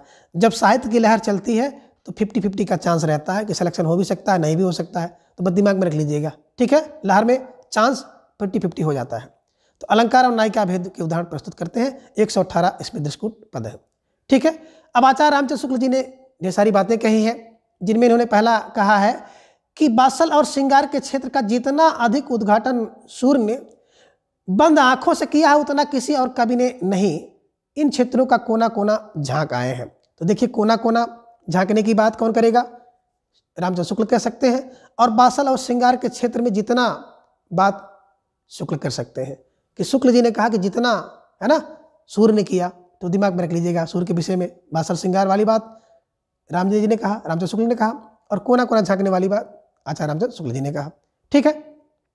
आगे शुक्ल जी ने फिर लिखा है कि सूर्य की बड़ी भारी विशेषता है कि नवीन प्रसंगोद्भावना करने वाली ऐसी प्रतिभा हम तुलसी में नहीं पाते हैं। तो ऐसी प्रतिभा तुलसी में नहीं है जो सूर्य में है। वो कौन, शुक्ल जी कह रहे हैं, शुक्ल जी कह रहे हैं, ठीक है। आगे शुक्ल जी की एक और पंक्ति है कि आचार्यों की छाप लगी हुई 8 बीड़ाएँ श्री कृष्ण की प्रेम लीला कीर्तन करने वाली उठी, जिनमें सबसे ऊंची सुरीली और मधुर झंकार अंधे कवि सूरदास की वाणी थी। तो दिमाग में रख लीजिएगा, अंधे कवि सूर्य की वाणी सबसे सुरीली शुक्ल जी ने कहा। शुक्ल सुरीली सबसे, है ना, शुक्ल सुरीली सबसे, अंधे की वाणी किसने कहा, तो भैया शुक्ल जी ने कहा है ना। आगे देखिए हजारी प्रसाद द्विवेदी कह रहे हैं कि जब सूरदास जब अपने विषय का वर्णन शुरू करते हैं तो मानो अलंकार साथ हाथ जोड़ करके उनके पीछे दौड़ा करता है। उपमाओं की बाढ़ आ जाती है, रूपों की वर्षा होने लगती है, संगीत के प्रवाह में कभी स्वयं बह जाता है। तो ये कौन कह सकता है, हजारी प्रसाद द्विवेदी कह सकते हैं। तो कैसे दिमाग में रखें, दिमाग में जोड़िए, सूर्य अपने विषय का वर्णन करते हैं तो मानो हजारों अलंकार साथ हाथ जोड़कर खड़े हो जाते हैं। उपमाएँ की हजारों बाढ़ आ जाती है, रूपकों की हजारों वर्षा होने लगती है, और संगीत का प्रवाह से, संगीत के हजार प्रवाह से कभी हजारों कभी स्वयं बह जाते हैं। तो हजारों जोड़ लीजिएगा, यानी कि हजारी प्रसाद द्विवेदी जी की ये उक्ति है, पंक्ति है, किसके विषय में, सूरदास के विषय में कही गई है, ठीक है। आगे जब सूरदास जी की मृत्यु हो जाती है तो विट्ठल दास जी ने कहा है कि पुष्टि मार्ग को जहाँ जात है, जाए को कुछ लेन हो सो लेओ। किसने कहा, जब सूरदास जी की मृत्यु हो जाती है, देहांत हो जाता है, तो विट्ठल दास जी ने पंक्ति कही है कि पुष्ट मार्ग को जहाँ जात है, जाको कुछ लेन हो ले लीजिए। यानी कि पुष्ट मार्ग का जहाज अब तो जा रहा है, जिसको जो कुछ भी लेना हो अब ले लीजिए। अब आगे देखिए सूरदास का अंतिम पद जो कि उन्होंने अपने मृत्यु से पहले गाया होगा, वो है खंजन नयन रूप रस माते, अति सहचारा चपल अनियारे, पल पिंजर ना समाते। तो दिमाग में रख लीजिएगा कि खंजन नयन रूप रस माते, ये अंतिम पद है जो सूरदास जी अपने मरने से पहले गाए होंगे, कहे होंगे, ठीक है। चलिए आगे बात करें, सूरदास जी को बासल रस का सम्राट कहा जाता है, इसे दिमाग में रख लीजिएगा। और परमानंद ने बल्बाचार्य से अरैला जो कि प्रयाग में पड़ता है, वहाँ पे दीक्षा इन्होंने ग्रहण की थी। तो दिमाग में रख लीजिएगा कि परमानंद ने कहाँ बल्बाचार्य से शिक्षा ग्रहण की, तो प्रयाग के पास एक अरैला ना स्थान पड़ता है, वहाँ से, ठीक है। परमानंद की बात करें तो रचनाओं को परमानंद सागर प्रमुख है, जो भी रचनाएं हैं उनमें परमानंद सागर प्रमुख है, जिसमें कुल 635 पद हैं, और इसके अतिरिक्त दान लीला और ध्रुव चरित्र भी इनके द्वारा लिखी गई रचनाएं हैं। तो दिमाग में रख लीजिएगा कि परम आनंद क्या होता है, तो बोले परम आनंद यही होता है कि अगर कभी आप किसी को दान कर दीजिए तो परम आनंद हो जाएगा। और क्या करिए, अगर आपका चरित्र ध्रुव है, निश्चित है, स्थिर है, तो भी परम आनंद होगा। यानी कि परमानंद ने 3 रचनाएं लिखी हैं, परमानंद सागर, दान लीला और ध्रुव चरित्र दिमाग में रख लीजिएगा, कभी कभी परीक्षा में पूछ लिया जाता है। आगे बात करते हैं कृष्णदास, वही कृष्णदास जिन्होंने क्या 1496 में जिनका जन्म हुआ है, कृष्ण के दास चौरम है ना, तो यही कृष्णदास हैं जो कि कुंभी जात के हैं, शूद्र हैं और प्रबंध काव्य देखते थे। इनके प्रमुख 3 ग्रंथ यहाँ पर दिखाई दे रहे हैं, जुगलमान चरित्र, भ्रमर गीत और प्रेम तत्व निरूपण। तो दिमाग में रख लीजिएगा, जुगलमान चरित्र बहुत महत्वपूर्ण रचना है, कई बार परीक्षा में पूछी गई है। किसकी है? कृष्णदास की। तो दिमाग में रख लीजिएगा, कृष्ण के दास क्या करते हैं? जुगल करते हैं, है ना। जुगल करते हुए क्या करते हैं? जुगल में प्रेम से भ्रमर के गीत गाते हैं। बस दिमाग में रख लीजिएगा क्या कि बोले सर जो कृष्ण के दास हैं वो क्या करते हैं? जुगल, जुगल माने युगल में क्या करते हैं? प्रेम से भ्रमर गीत गाते हैं। तो कृष्ण के दास कृष्णदास हो गया, जुगल से हो जाएगा जुगलमान चरित्र, प्रेम से हो जाएगा प्रेम तत्व निरूपण, और भ्रमर गीत गाते हैं तो भ्रमर गीत इनके द्वारा लिखी गई रचना है। ठीक है, आगे हैं गोविंद स्वामी ब्रजमंडल के महाबन नामक स्थान में रहते थे। तो गोविंद स्वामी कहाँ रहते थे? ब्रजमंडल के कहाँ? महाबन नामक स्थान पे रहते थे गोविंद स्वामी। ठीक है, इसे भी ध्यान में रखें। आगे है गोविंद स्वामी जहाँ रहते थे वह स्थान गोविंद स्वामी की कदम मंडी के नाम से प्रसिद्ध हो गया। तो जहाँ रहते थे, कहाँ रहते थे गोविंद स्वामी? गोविंद वन में, गोविंद महावन में रहते थे, और जहाँ रहने लगे उसी को गोविंद स्वामी की कदम खंडी के नाम से जाना जाने लगा। ठीक है, आगे बात करते हैं अकबर के नवरत्न। नवरत्न में तानसेन गोविंद स्वामी के संगीत गायन की शिक्षा ग्रहण करने आते थे। ठीक है ना, तो तानसेन से कौन? गोविंद स्वामी संगीत की शिक्षा ग्रहण करने के लिए आते थे। ठीक है, ये भी दिमाग में रखिएगा। आगे बात करते हैं इनके पदों का संकलन गोविंद स्वामी के पद के नाम से प्रसिद्ध है। ठीक, छिद स्वामी के विषय में बता रहे हैं कि छिद स्वामी बीरबल के पुरोहित थे, और पुष्ट मार्ग में दीक्षित होने के बाद एक गोवर्धन पर्वत के निकट एक पंचरी गांव है, उस स्थान पर तमालक वृक्ष के छाया में रहते थे।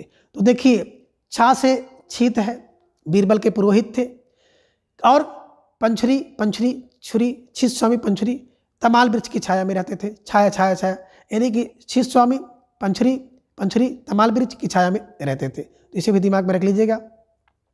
और इनकी जो अस्फुट रचनाएं हैं, अस्फुट माने फुटकर रचनाओं का संकलन पदावली के नाम से प्रसिद्ध है। ठीक है, इसे दिमाग में रखें।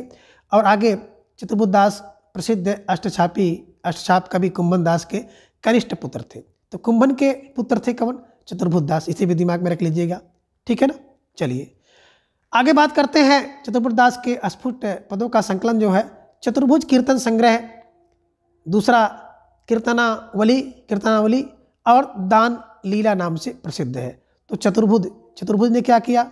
एक तो चतुर्भुज कीर्तन संग्रह किया, दूसरा कुछ कीर्तनावलियाँ संग्रह किया, और दान लीला नामक इन्होंने जो है रचनाएं लिखी हैं। तो दिमाग में रख लीजिएगा, चतुर्भुज क्या करते थे? चतुर्भुज कीर्तन संग्रह करते थे, कीर्तनावली लिखते थे, और कुछ दान लीलाएं भी लिखते थे। दिमाग में रखे रहिएगा। आगे देखिए, अष्टछाप के कवियों में नंददास का स्थान काव्य सौष्ठव और भाषा की प्रांजलता में सूरदास के बाद इनका दूसरा स्थान है। बात करें नंददास के ग्रंथ, पद और उनके काव्य का जो विषय है इस प्रकार से है, जिनमें पहला ग्रंथ है अनेकार्थ मंजरी, इसमें 228 पद हैं और एक पर्याय कोश है। दूसरी रचना है मान मंजरी, जिनमें अमर कोश के आधार पर लिखा गया पर्याय कोश है। तीसरी रचना है सुदामा चरित, जिसमें श्रीमद् भागवत की कथा के आधार पर सुदामा कृष्ण के जो साक्ष्य भाव का वर्णन किया गया है। रसमंजरी की बात करें 270 पद में नायिका के भेद का वर्णन किया गया है। और रूप मंजरी क्या है?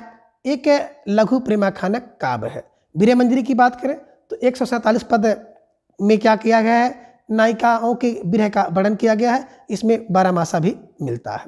बात करें प्रेम 12 खड़ी, अगली रचना है श्याम सगाई 63 पद है, जिसमें श्यामा और श्याम की सगाई का वर्णन किया गया है। रुक्मणी मंगल जो है 90 पद हैं, जिनमें विवाह काव्य का वर्णन किया गया है। और भ्रमर गीत की बात करें तो 216 पद हैं, सगुण और निर्गुण गोपी और उद्धव के संवाद का वर्णन इसमें किया गया है। आगे है रास पंचाध्यायी। तो रास पंचाध्यायी की बात करें, इसमें कृष्ण की जो रास का अनुप्रास आदि युक्त जो है साहित्यिक भाषा में वर्णन किया गया है। कैसे दिमाग में रखेंगे? तो देखिए, पहले ट्रिक यही बना लीजिएगा कि नंद जो है ना, जितनी भी रचनाएं हैं सब में अधिकतर मंजरी है, तो नंद की मंजरी दिमाग में रखिएगा। तो यहाँ पे हम लोग एक क्लू बना लेंगे, क्या बना लेंगे कि अनेक मान और चरित्र, अनेक मान और चरित्र, रस और रूप पा करके विरह के प्रेम में पड़ करके श्याम ने क्या किया, श्याम रुक्मिणी के भंवर में पड़ जाते हैं और रास पंचाध्यायी, और आगे देखिए दो रचना और है, और सिद्धांत पंचाध्यायी के दसम स्कंद को गाते हैं। तो सिद्धांत पंचाध्यायी में कृष्ण की रासलीला का वर्णन किया गया है, और दसम स्कंद भाषा की बात करें तो इसमें श्रीमद् भागवत के दसम स्कंद का पद्मय वर्णन किया गया है। तो आपने क्या देखा, आपने यही देखा कि अनेक मान रूप, अनेक मान चरित्र, रस रूप, विरह और प्रेम को पाते हैं। तो श्याम क्या करते हैं, रुक्मिणी के भंवर में फंस जाते हैं और रास सिद्धांत तथा दसम स्कंद की भाषा गाते हैं। एक तो ये हो गया। दूसरा थोड़ा सा क्यों लंबा होगा कि यहाँ से नंद ले लीजिए। तो नंद क्या होती है, नंद की अनेक प्रकार की मंजरी होती है। जो नंद होती है ना, अपने भाभी की ढेर सारी शिकायत करती हैं, तो नंद का बहुत मंजर होता है। बस दिमाग में रखिएगा, अनेक मंजर किसके, बोले नंद के। मंजर को मंजरी मानेंगे हम लोग। तो नंद के अनेक मंजर होते हैं और नंद के अनेक मान होते हैं, बहुत सम्मान उसका होता आ जाती है। तो नंद का चरित्र भी देखे होंगे, अलग अलग चरित्र होता है ना, नखड़े दिखाना, बोली बोलना, है ना, भाभी को तंक देना, भाभी के ऊपर शासन करना। तो नंद के अनेक चरित्र होते हैं। और नंद के रस देखे होंगे, अनेक रस होते हैं। रस मंजर, रस का मंजर भी अलग है, रूप का मंजर अलग है, दिन भर तैयार रहती हैं। एक ट्रिक बनाइएगा, बस इसको भावना पर मत लीजिएगा भैया, है ना। विरह के अनेक मंजर है ना, प्रेम के 12 मंजर हैं, ठीक है ना। श्याम सगाई भी नंद की अलग है, ठीक है ना। नंद की रुक्मिणी प्रणय, रंग की प्रणय हो जाए तो देखिए प्रणय बहुत वो है ना। भंवर गीत नंद के प्रसिद्ध है, रास पंचाध्यायी नंद की है, तो दिमाग में रखिए गया। और बात करते हैं सिद्धांत पंचाध्यायी, तो नंद की सिद्धांत पंचाध्यायी और नंद के दसम स्कंद भी आप देख सकते हैं, ठीक है। चलिए आगे बात करते हैं। रास पंचाध्यायी में रूला छंद में लिखा गया है और वियोगी हरि ने इसे हिंदी का गीत गोविंद कहा है। रास पंचाध्यायी को किसने, वियोगी हरि ने क्या कह दिया, हिंदी का गीत गोविंद कह दिया है, ठीक है। आगे हिंदी के समस्त भ्रमर गीतों में नंददास का जो भंवर गीत है वो दार्शनिक दृष्टि से सर्वश्रेष्ठ माना जाता है, ठीक है ना। और नंददास को जड़िया कवि भी कहा गया है, इसको भी दिमाग में रखिएगा। और कभी गड़िया, नंददास, जड़िया, ठीक है। चलिए आगे देखते हैं हम लोग सखी संप्रदाय। और सखी संप्रदाय की बात करें तो आपने देखा था कि स्वामी हरिदास ने वृंदावन में निम्बार्क मतांतर्गत यानी कि मत के अंतर्गत सखी संप्रदाय, इसी को टट्टी संप्रदाय की भी कहते हैं, इसकी स्थापना किया था। हरि ने क्या किया, सखी संप्रदाय या टट्टी संप्रदाय की स्थापना किया, ये भी दिमाग में रखिए। आगे बात करते हैं स्वामी हरदास का ऐतिहासिक परिचय किशोरदास की रचना जिसका नाम है निजमत सिद्धांत से प्राप्त होता है, ठीक है। आगे बात करते हैं अकबर के दरबारी जो गायक थे तानसेन, तो स्वामी हरदास के शिष्य थे। तो देखिएगा स्वामी तानसेन किसके, स्वामी हरदास के ही शिष्य बताए जाते हैं।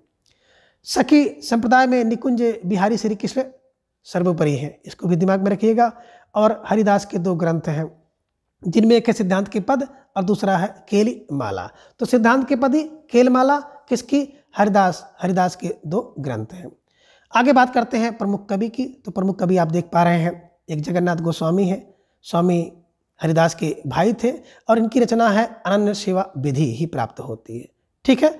आगे बिहारिन दास जी सखी संप्रदाय के सर्वश्रेष्ठ कवि माने जाते हैं, इनका मूल नाम था हरिनाम, ठीक है ना, बिहारिन दास, ठीक है। बिहारिन दास को सखी संप्रदाय में गुरुदेव कहा जाता है, गुरुदेव नाम से बिहारिन दास को पुकारा जाता है। और ये जगन्नाथ के पौत्र और विट्ठल के शिष्य थे, इसे भी दिमाग में रखें। इनकी जो रचना है वो बिहारिन दास जी की वाणी के नाम से प्रसिद्ध है, जिसमें इन्होंने नित्य विहार को सर्वोपरि स्थान दिया है, ठीक है ना। नित्य विहार इनकी एक रचना है, उसको इन्होंने सबसे ज़्यादा स्थान दिया है, सबसे ऊपर स्थान दिया है। विठल विपुल को नाभादास ने रससागर की उपाधि दी है, तो विठल विपुल को रससागर की उपाधि किसने, नाभा ने दे दिया, ठीक है ना। आगे विठल विपुल की बात करें तो केवल 40 पद इनके मिलते हैं। नागरी दास बिहारिन दास के शिष्य थे और इनकी लिखी 20 साखियाँ और 42 चौबोले, 39 कवि चौये तथा 70 पद प्राप्त हैं, ठीक है। आगे बात करते हैं सरसदास जो कि नागरीदास के छोटे भाई थे। इनकी रचना कुल 66 छंदों की गई है, जो कि अष्टाचार्यों की वाणी के समय में संकलित की गई है, इसे थोड़ा दिमाग में रखें। आगे गौड़ी संप्रदाय, और गौड़ी संप्रदाय के जो प्रवर्तक हैं, है ना, कृष्ण चैतन्य महाप्रभु। चैतन्य महाप्रभु आपने पढ़ा था ना कि चैतन्य व्यक्ति हो जाता है जब 86 वर्ष का हो जाता है, तो 1533 है ना, 33 तन मन धन तीनों से, ठीक है। तो यही चैतन्य महाप्रभु, ठीक है ना। चैतन्य महाप्रभु का मूल नाम विशंबर मिश्र था। घर पर इन्हें निमाई और गौर या गौरांग नाम से पुकारते थे। तो देखिए मूल नाम इनका क्या था, विशंबर मिश्र था। घर पे निमाई और गौर के नाम से इन्हें पुकारा जाता था, कुछ लोग गौरांग भी इन्हें कहते हैं। बात करें चैतन्य मत का जो दार्शनिक सिद्धांत है, तो सिद्धांत आपने देखा था अचिंत्य भेदाभेद, ठीक है, इसे दिमाग में रखें। बात करें प्रमुख कवि की, तो प्रमुख कवि में आप देख पा रहे हैं राम राय। प्रारंभ में बल्लभमतानुबाई विद्वान विट्ठलनाथ के शिष्य थे, किंतु बाद में जगन्नाथपुरी में नित्यानंद से इन्होंने दीक्षा ग्रहण कर ली थी। राम राय संस्कृत तथा ब्रजभाषा दोनों में के पंडित थे। राम राय ने संस्कृत में ब्रह्मसूत्र के कुछ अंश पर लेकर के गौर विनोदनी नामक एक वृत्त की रचना की। गीता पर गौर भाष्य और अस्तवय वंचक और गोविंद तत्व दीपिका का प्रणयन भी इन्होंने किया। आगे ब्रजभाषा की बात करें तो इनकी वाणी जो है आदि वाणी तथा गीत गोविंद की भाषा, दो भाषाएं प्राप्त होती हैं। और आगे आप देखेंगे मदन मोहन सूरदास, है ना, मदन मोहन सूरदास अकबर के दीवान थे और शंडीला में नियुक्त थे, ठीक है ना। बाबा कृष्णदास ने इनके 105 पदों का सुहृद बानी नामक शीर्षक से संग्रह किया था। गदाधर भट्ट की बात करें तो ब्रजभाषा के सुप्रसिद्ध कवि थे और भागवत के अद्वितीय वक्ता थे, ठीक है ना। बहुत महत्व नहीं रखते, इसलिए हम लोग थोड़ा सा इसको तेजी से देख रहे हैं। गदाधर भट्ट की बात करें तो रघुनाथ भट्ट के जो भट्ट गोस्वामी के शिष्य थे। गदाधर भट्ट किसके? रघुनाथ भट्ट गोस्वामी के शिष्य थे। आगे आपने एक नाम देख पा रहे हैं, चंद्रगोपाल राम राय के अनुज थे और इन्होंने संस्कृत तथा ब्रजभाषा में रचना लिखी है। तो चंद्रगोपाल की चंद्र 84, गौरांग अष्टायाम सेवा सुधि, ऋतु विहार और राधा विरह, किसकी? बोले चंद्रगोपाल। तो चंद्रगोपाल चंद्र से चंद्र 84, गौरांग अष्टायाम सेवा, ऋतु विहार और राधा विरह। संस्कृत में राधा माधव भाष्य, गायत्री भाष और श्री राधा माधव अष्टक भी इन्होंने लिखा। आगे देख पा रहे हैं आप चंद्र 84 की बात करें तो चंद्र 84 हित हरिवंश जी की हित 84 की प्रेरणा से इन्होंने लिखी है। गौरांग अष्टायाम की बात करें, चैतन्य महाप्रभु का अष्टयाम सेवा का वर्णन किया गया है। और अगले हैं माधव दास, है ना, जिन्हें माधुरी नाम से जाना जाता है। ये वृंदावनवासी खत्री थे और इनकी प्रमुख रचनाएं निम्नलिखित है। तो दिमाग में रखिएगा, इनकी रचना परीक्षा में पूछी जाती है। पहली है केल माधुरी, दूसरी है बंसीवट माधुरी, तीसरी है वृंदावन माधुरी। कैसे दिमाग में रखें? तो देखिए माधवदास और नाम है माधुरी, तो जहाँ पे माधुरी देखिएगा दिमाग में रख लीजिएगा कि माधवदास माधुरी की रचना है, ठीक है ना। क्या है? केली बंसी और वृंदावन की माधुरी। केल बंसी वृंदावन की माधुरी कौन लिख सकता है? बोले माधवदास माधुरी लिख सकते हैं। इन्हीं की केल से हो जाएगा केल माधुरी, बंसी वट माधुरी और वृंदावन माधुरी, 3 रचनाएं इन्होंने लिखी है। अब आगे देखिए, बात करें भागवत मुदित माधव मुदित के पुत्र थे और आगरा के सूबेदार सुजा के दीवान थे। तो इनकी एकमात्र रचना वृंदावन सत्य जो कि 1650 ईस्वी में है प्राप्त होती है। आगे आप देख पा रहे हैं वृंदावन सत्य में श्री प्रबोध चंद्र सरस्वती द्वारा रचित संस्कृत के ग्रंथ वृंदावन महिमामृत का ब्रजभाषा में इन्होंने अनुवाद किया है।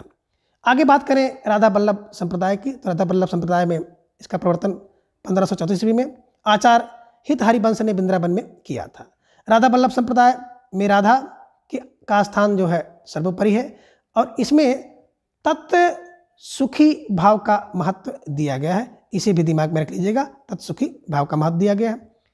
हित हरिवंश की बात करें, थोड़ा सा परिचय देखिए। जो पिता थे केशवदास, माता तारावती, पत्नी रुक्मणी। ब्रजभाषा में इन्होंने हित 84 लिखा है और संस्कृत में राधा सुधानिधि और यमुना अष्टक इनके द्वारा लिखे गए ग्रंथ हैं, ठीक है। आगे हित हरिवंश ने अपनी रचना की मधुरता के कारण जो है श्री कृष्ण की बंसी के अवतार माने जाते हैं। तो हित हरिवंश बंसी के अवतार माने जाते हैं, इसे दिमाग में रखिएगा, ठीक है। प्रमुख कवि की बात करें तो प्रमुख कवि हैं हरिराम व्यास जो कि ओरछा नरेश मधुकर शाह के राजगुरु थे। हरिराम व्यास वैष्णव भक्तों में विशाल सखी के अवतार माने जाते हैं। हरिराम व्यास की प्रमुख रचना है व्यासवाणी, रागमाला और नवरत्न, इसे भी दिमाग में रख लीजिएगा। आगे चतुर्भुज दास स्वामी जी को आप देख पा रहे हैं, जिन्होंने कवि चतुर्भुज दास से भिन्न इनकी प्रमुख रचनाएं हैं द्वादशयस, मंगल सारयस और हितजु को मंगल, ठीक है। आगे आप देख पा रहे हैं ध्रुवदास ने स्वप्न में हित हरिवंश से शिष्यत्व ग्रहण कर लिया था, ठीक है ना। आगे देखिए ध्रुवदास की कुछ रचनाएं हैं जीव दशा लीला, वैदिक ज्ञान लीला, मान शिक्षा लीला, बसंत सतलीला, ख्याल हुलास लीला और भक्त नामोली लीला, वृंदावन है ना, बृहदवान पुराण भाषा है ना, सिद्धांत विचार लीला, प्रीत जो है चौवनी लीला, आनंदाष्टक लीला और भजनाष्टक लीला, भजन कुंडलिया लीला और भजन सत लीला, भजन श्रृंगार सत लीला, इसे आप देख पा रहे हैं। और बात करें तो जितनी भी इनकी रचनाएं हैं सब में लीला लीला लगा हुआ है। तो आप देख लीजिए, अगर कहीं पे आपको लीला शब्द मिल जाए तो आप तुरंत दिमाग में लगा दीजिएगा ध्रुवदास की रचना है, ठीक है ना। आगे बात करते हैं, नेही नागरीदास ने वृंदावन में हित हरिवंश जी के पुत्र जिनका नाम था गोस्वामी बनचंद्र से दीक्षा ग्रहण की थी, ठीक है। आगे देखिए, निरपेक्ष संप्रदाय के भी कुछ भक्त कृष्ण भक्त कवि हैं जिनमें मीराबाई ने श्री कृष्ण की उपासना प्रीतम या पति के रूप में किया है, इसे भी हम लोग देखेंगे, ठीक है ना। बात करें मीराबाई का संक्षिप्त परिचय कुछ इस प्रकार से है और यहाँ से प्रश्न पूछा जाता है, इसलिए इसे आप लोग बिल्कुल ध्यानपूर्वक देखें। बात करें जन्म का तो 1516 में, मृत्यु 1546 में, जन्मस्थान कुर्की, पिता रत्न सिंह थे और पति भोजराज थे, गुरु रायदास, भक्ति माधुर भाव से इन्होंने किया और मृत्यु का स्थान था रणछोड़ मंदिर। तो देखिए कैसे, देखिए 1516 में है ना, किसी व्यक्ति का जन्म होता है 16, तो 16 वर्ष में क्या हो गया था है ना, 46 में 16 में जन्म हुआ और 46 में इनकी मृत्यु हो गई, ठीक है। 1516 में जन्म हुआ, 46 में मृत्यु हो गई। 1516 में इनकी जन्म हुआ, 1516 में जन्म हुआ, 46 में मृत्यु हो गई। कहाँ पे जन्म हुआ? कुड़की में हुआ। पिता रत्न सिंह थे और पति भोजराज थे, गुरु रायदास, मधुर और रणछोड़ मंदिर में इनकी मृत्यु हो गई थी, ठीक है। बात करें मीराबाई के जो भाषा है राजस्थानी मिश्रित ब्रजभाषा है। मीराबाई की जो रचनाएं हैं, गीत गोविंद का टीका, नरसिंह जी का मारा, राग सोठा, राग गोविंद, मल्हार राग, सत्यभामा नुरुषणम और मीरा की गरबी। आगे है रुक्मणी परिणय। तो दिमाग में रख लीजिएगा, जो मीरा है गीत गाती हैं, गीत गोविंद, नरसिंह जी का मायरा गाती हैं, राग का सोठा गाती हैं, राग गोविंद होता है, मल्हार राग होता है, सत्यभामा नुरुषणम होता है, मीरा की गरबी और रुक्मणी मंगल, ठीक है ना। ज़्यादातर की रचनाओं में राग मिल जाता है, ठीक है ना। अब मीराबाई के कुछ अस्फुट जो पद हैं वो मीराबाई की पदावली नाम से प्रकाशित हुए। मीराबाई ने तुलसीदास को एक पत्र लिखा था, स्वात श्री तुलसी कुल दूषण, भूषण दूषण हरण गोसाई, 12 ही बार प्रणाम करहूँ, आज हरो शोक समुझाई। तो ये देख लीजिएगा किसने लिखा था, मीराबाई ने लिखा था। किसको लिखा था? तुलसीदास के लिया था, लिए लिखा था, क्या लिखा था? स्वात श्री, है ना। तो स्वात श्री तुलसी कुलभूषण दूषण किसने लिखा? मीराबाई ने लिखा। किसके लिए लिखा? तो तुलसीदास के लिए लिखा था। इसको भी दिमाग में रख लीजिएगा। अगले कवि है रसखान, इनका मूल नाम था सैयद इब्राहिम। जन्म की बात करें तो दिल्ली में मानते हैं 1533 और मृत्यु 1618 ईस्वी में माना जाता है। सोया छंद में कृष्ण लीला का गान करने वाले प्रथम कवि रसखान माने जाते हैं। बात करें आचार्य रामचंद्र शुक्ल जी ने लिखा है कि और कृष्ण भक्तों के समान इन्होंने गीत काव्य का आश्रय न लेकर के कवि सोया का अपने है ना सच्चे प्रेम की व्यंजना की है। तो सच्चे प्रेम की व्यंजना शुक्ल ने कहा, किसके लिए? रसखान के लिए कहा, ठीक है ना। अब रसखान की जो काव्य कृतियाँ आप देख पा रहे हैं प्रमुख है सुजान रसखान, प्रेम वाटिका, दान लीला और अष्टायाम, ठीक है ना।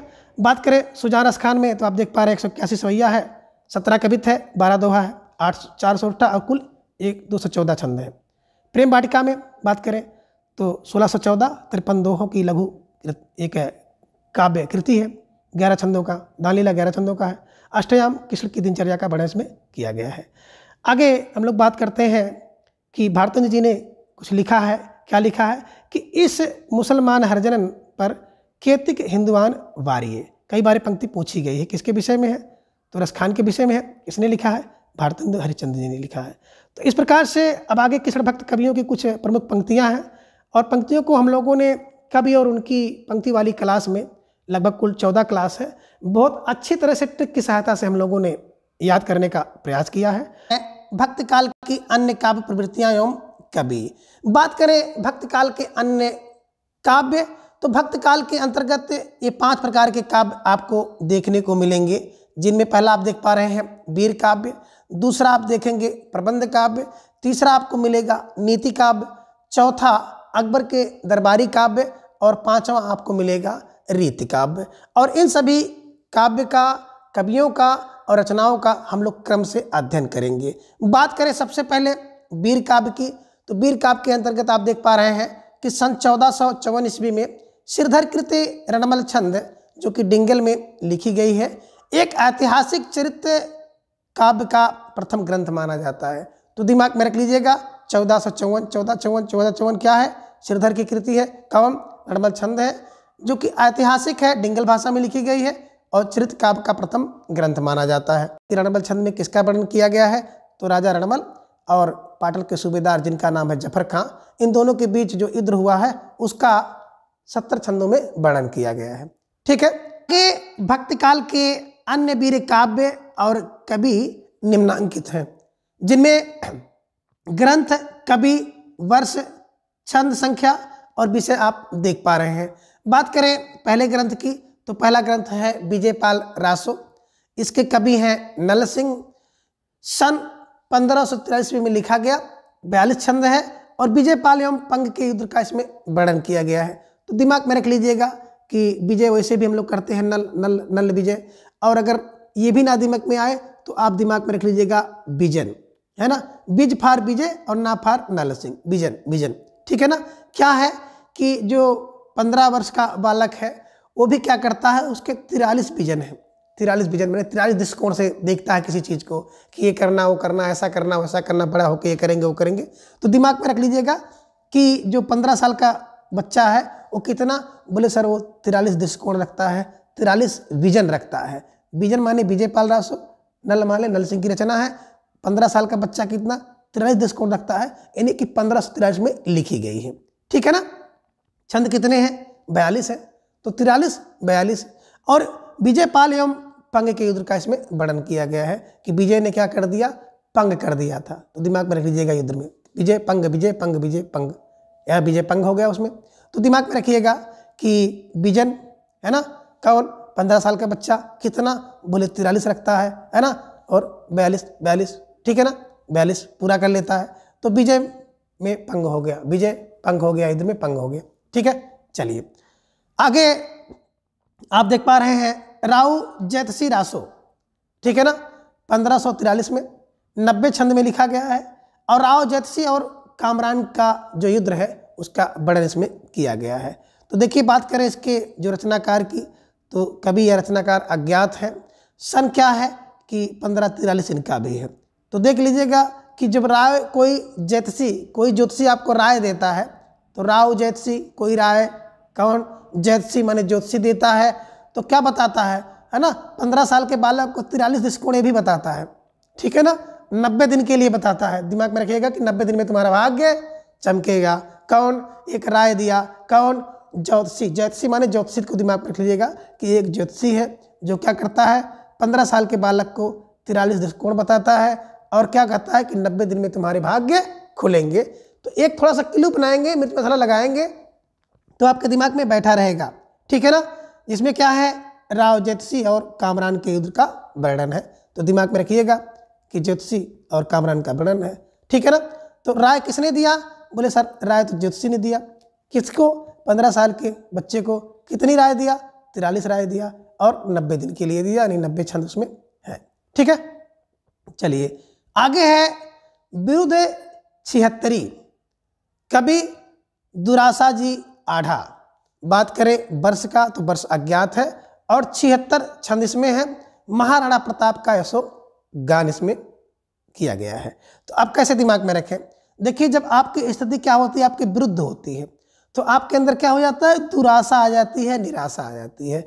तो विरुद्ध होने पर क्या होता है, दुराशा निराशा, दुराशा निराशा जोड़ लीजिएगा। जहाँ पे देखिएगा विरुद्ध, वहाँ पे दुराशा होती है, निराशा होती है। ठीक है ना। इन्हीं की विरुद्ध 76 के लेखक हैं दुरासा जी आढ़ा। ठीक है ना। अब देखिए यहाँ पे आपको मिल रहा है 76, तो 76 छंदों का इन्होंने प्रयोग किया है। ठीक है ना। और महाराणा प्रताप का यश और गान गाया है। तो दिमाग में रख लीजिएगा कि जब स्थिति विरुद्ध होती थी तो निराशा आ जाती थी, किसको, महाराणा प्रताप को, है ना। तो 6-7 मिनट क्या करते थे, कुछ सोचते थे। दिमाग में ऐसे रख लीजिएगा। ठीक है ना। महाराणा प्रताप के यश और गान का वर्णन है। आगे है राणा रासो।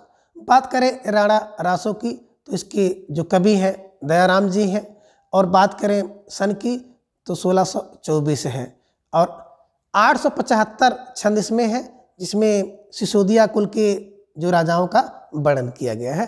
तो बात कैसे करें, देखिए एक गाना भी आपने देखा है, राणा जी माफ़ करना, गलती मारे से हो गई। तो यहाँ पे राणा जी क्या कर लीजिएगा, राणा जी दया करना, राणा जी दया करना, कि राणा रासो और दया, दया दयाराम इसके लेखक है। तो राणा जी दया करना, बोले किस पे, बोले छोरे पर। तो 16 माने छोरा हो गया, छोरे पर। क्यों? क्योंकि 2-4 गलती तो हो ही जाती है, ठीक है ना, 2-4 गलती हो ही जाती है। तो राणा जी छोरे पर दया करिए, क्यों? क्योंकि 2-4 गलती हो जाती है। तो 2-4 माने 1624 में लिखा गया है, 16 2-4 16 से 2-4 गलती हो जाती है। तो राणा जी दया करिए, ठीक है ना। और क्या है, सिसोदिया के कुल के जो राजाओं हैं उनका वर्णन किया गया है, तो दिमाग में रख लीजिएगा। आगे देखिए रतन रासो, बात करें रतन रासो की, तो जो इसके कवि हैं कुंभकर्ण हैं। कब? 1624 में लिखते हैं। तो इसे भी दिमाग में रखिएगा कि रतन कितना, बोले रतन को अगर मिल जाता है तो कुंभ में रखता है। कौन रखता है? 16 रखता है। कितने कुंभ में? बोले सर 2-4 कुंभ में तो रखेगा ही। तो बस दिमाग में रख लीजिएगा। और फिर क्या करता है, उसको रतलाम के महाराज रतन सिंह को दे देता है। तो दिमाग में रख लीजिएगा कि रतन किसको रतन मिल जाता है, उसको कुंभ में रखते हैं, कुंभ माने घड़े में रखते हैं। कौन रखता है? 16 रखता है। कितने घड़े में? 2-4 घड़े में रखता है। और फिर क्या करता है, उसको रतलाम के महाराज जो रतन सिंह हैं उनको ले जा करके दे देता है। तो दिमाग में इसे भी रखिए। आगे आप देख पा रहे हैं क्याम खां रासो। क्याम खां रासो के कवि हैं न्यामत खजाना, 1634 ईस्वी में लिखा गया है। और बात करें क्याम खां चौहान के वंशजों का जो युद्ध वर्णन इसमें देखने को मिलता है। तो आपने क्या देखा, आपने पहले तो ये देखा कि क्याम खां, तो यहाँ पे देखिए क्याम, यहाँ पे न्याम, क्याम न्याम। यहाँ पे आपने देखा खा, तो यहाँ पे भी देखिए खा। तो दिमाग में ऐसे क्लू बना लीजिएगा कि जहाँ पे आप क्या देखेंगे, क्याम न्याम, खा, बस मिला लीजिएगा। और क्यों? सोरा क्या करता है भैया, 3-4 पूड़ी खाएगा ना, बस दिमाग में रख लीजिएगा। क्याम खा, कितना खा, बोले 16 3-4 पूड़ी और खा, ठीक है ना। अब खाएगा तो भैया क्या करेगा, वो चौहान के वंशजों के साथ युद्ध करेगा। तो दिमाग में इसे भी रख लीजिएगा। आपने भी क्या देखा, रत्न मिल जाए तो उसको कुंभ में रखो, घड़े में रखो। कौन रखता है? 16 रखता है। कितने घड़े में? 2-4 घड़ों में रखता है। फिर क्या करता है, उसको रतलाम के महाराज रतन सिंह को दे देता है। तो दिमाग में इसको रख लीजिए। एक बार फिर देखिए क्या हो गया, बोले सर विजन हो गया। कितना? बोले 15 साल का लड़का जो है 43 विजन रखता है, 42 पूरा कर लेता है और विजयपाल क्या हो जाते हैं, युद्ध में पंग हो जाते हैं, ठीक है। दूसरा आपने क्या देखा कि राव ज्योतिषी कोई राय देता है तो 15 साल के बच्चे को 83 राय देता है, 90 दिन के लिए देता है, ठीक है ना। तो राव ज्योतिषी और कामरान के युद्ध का वर्णन इसमें किया गया है, ठीक है। आगे है विरुद्ध स्थिति होती है तो दुराशा आती है। 6-7 दिन तक व्यक्ति क्या करता है, महाराणा प्रताप 6-7 मिनट सोचते हैं। ये भी दिमाग में रखिएगा कि जब विरुद्ध होता है तो क्या होता है, तो दुराशा आती है तो 7-6 मिनट महाराणा प्रताप सोचते हैं। इसे भी दिमाग में रखें। बात करें राणा जी, तो राणा जी दया कीजिए, किस पर? छोरे पर। क्यों? क्योंकि 2-4 गलती तो हो ही जाती है, ठीक है ना। और सिसोदिया कुल के राजाओं का वर्णन इसमें है, ठीक है। आगे फिर क्या हुआ कि रत्न मिल जाता है तो कुंभ में रखता है, कुंभ माने घड़े में रखता है। कौन? जो छोरा, कितने?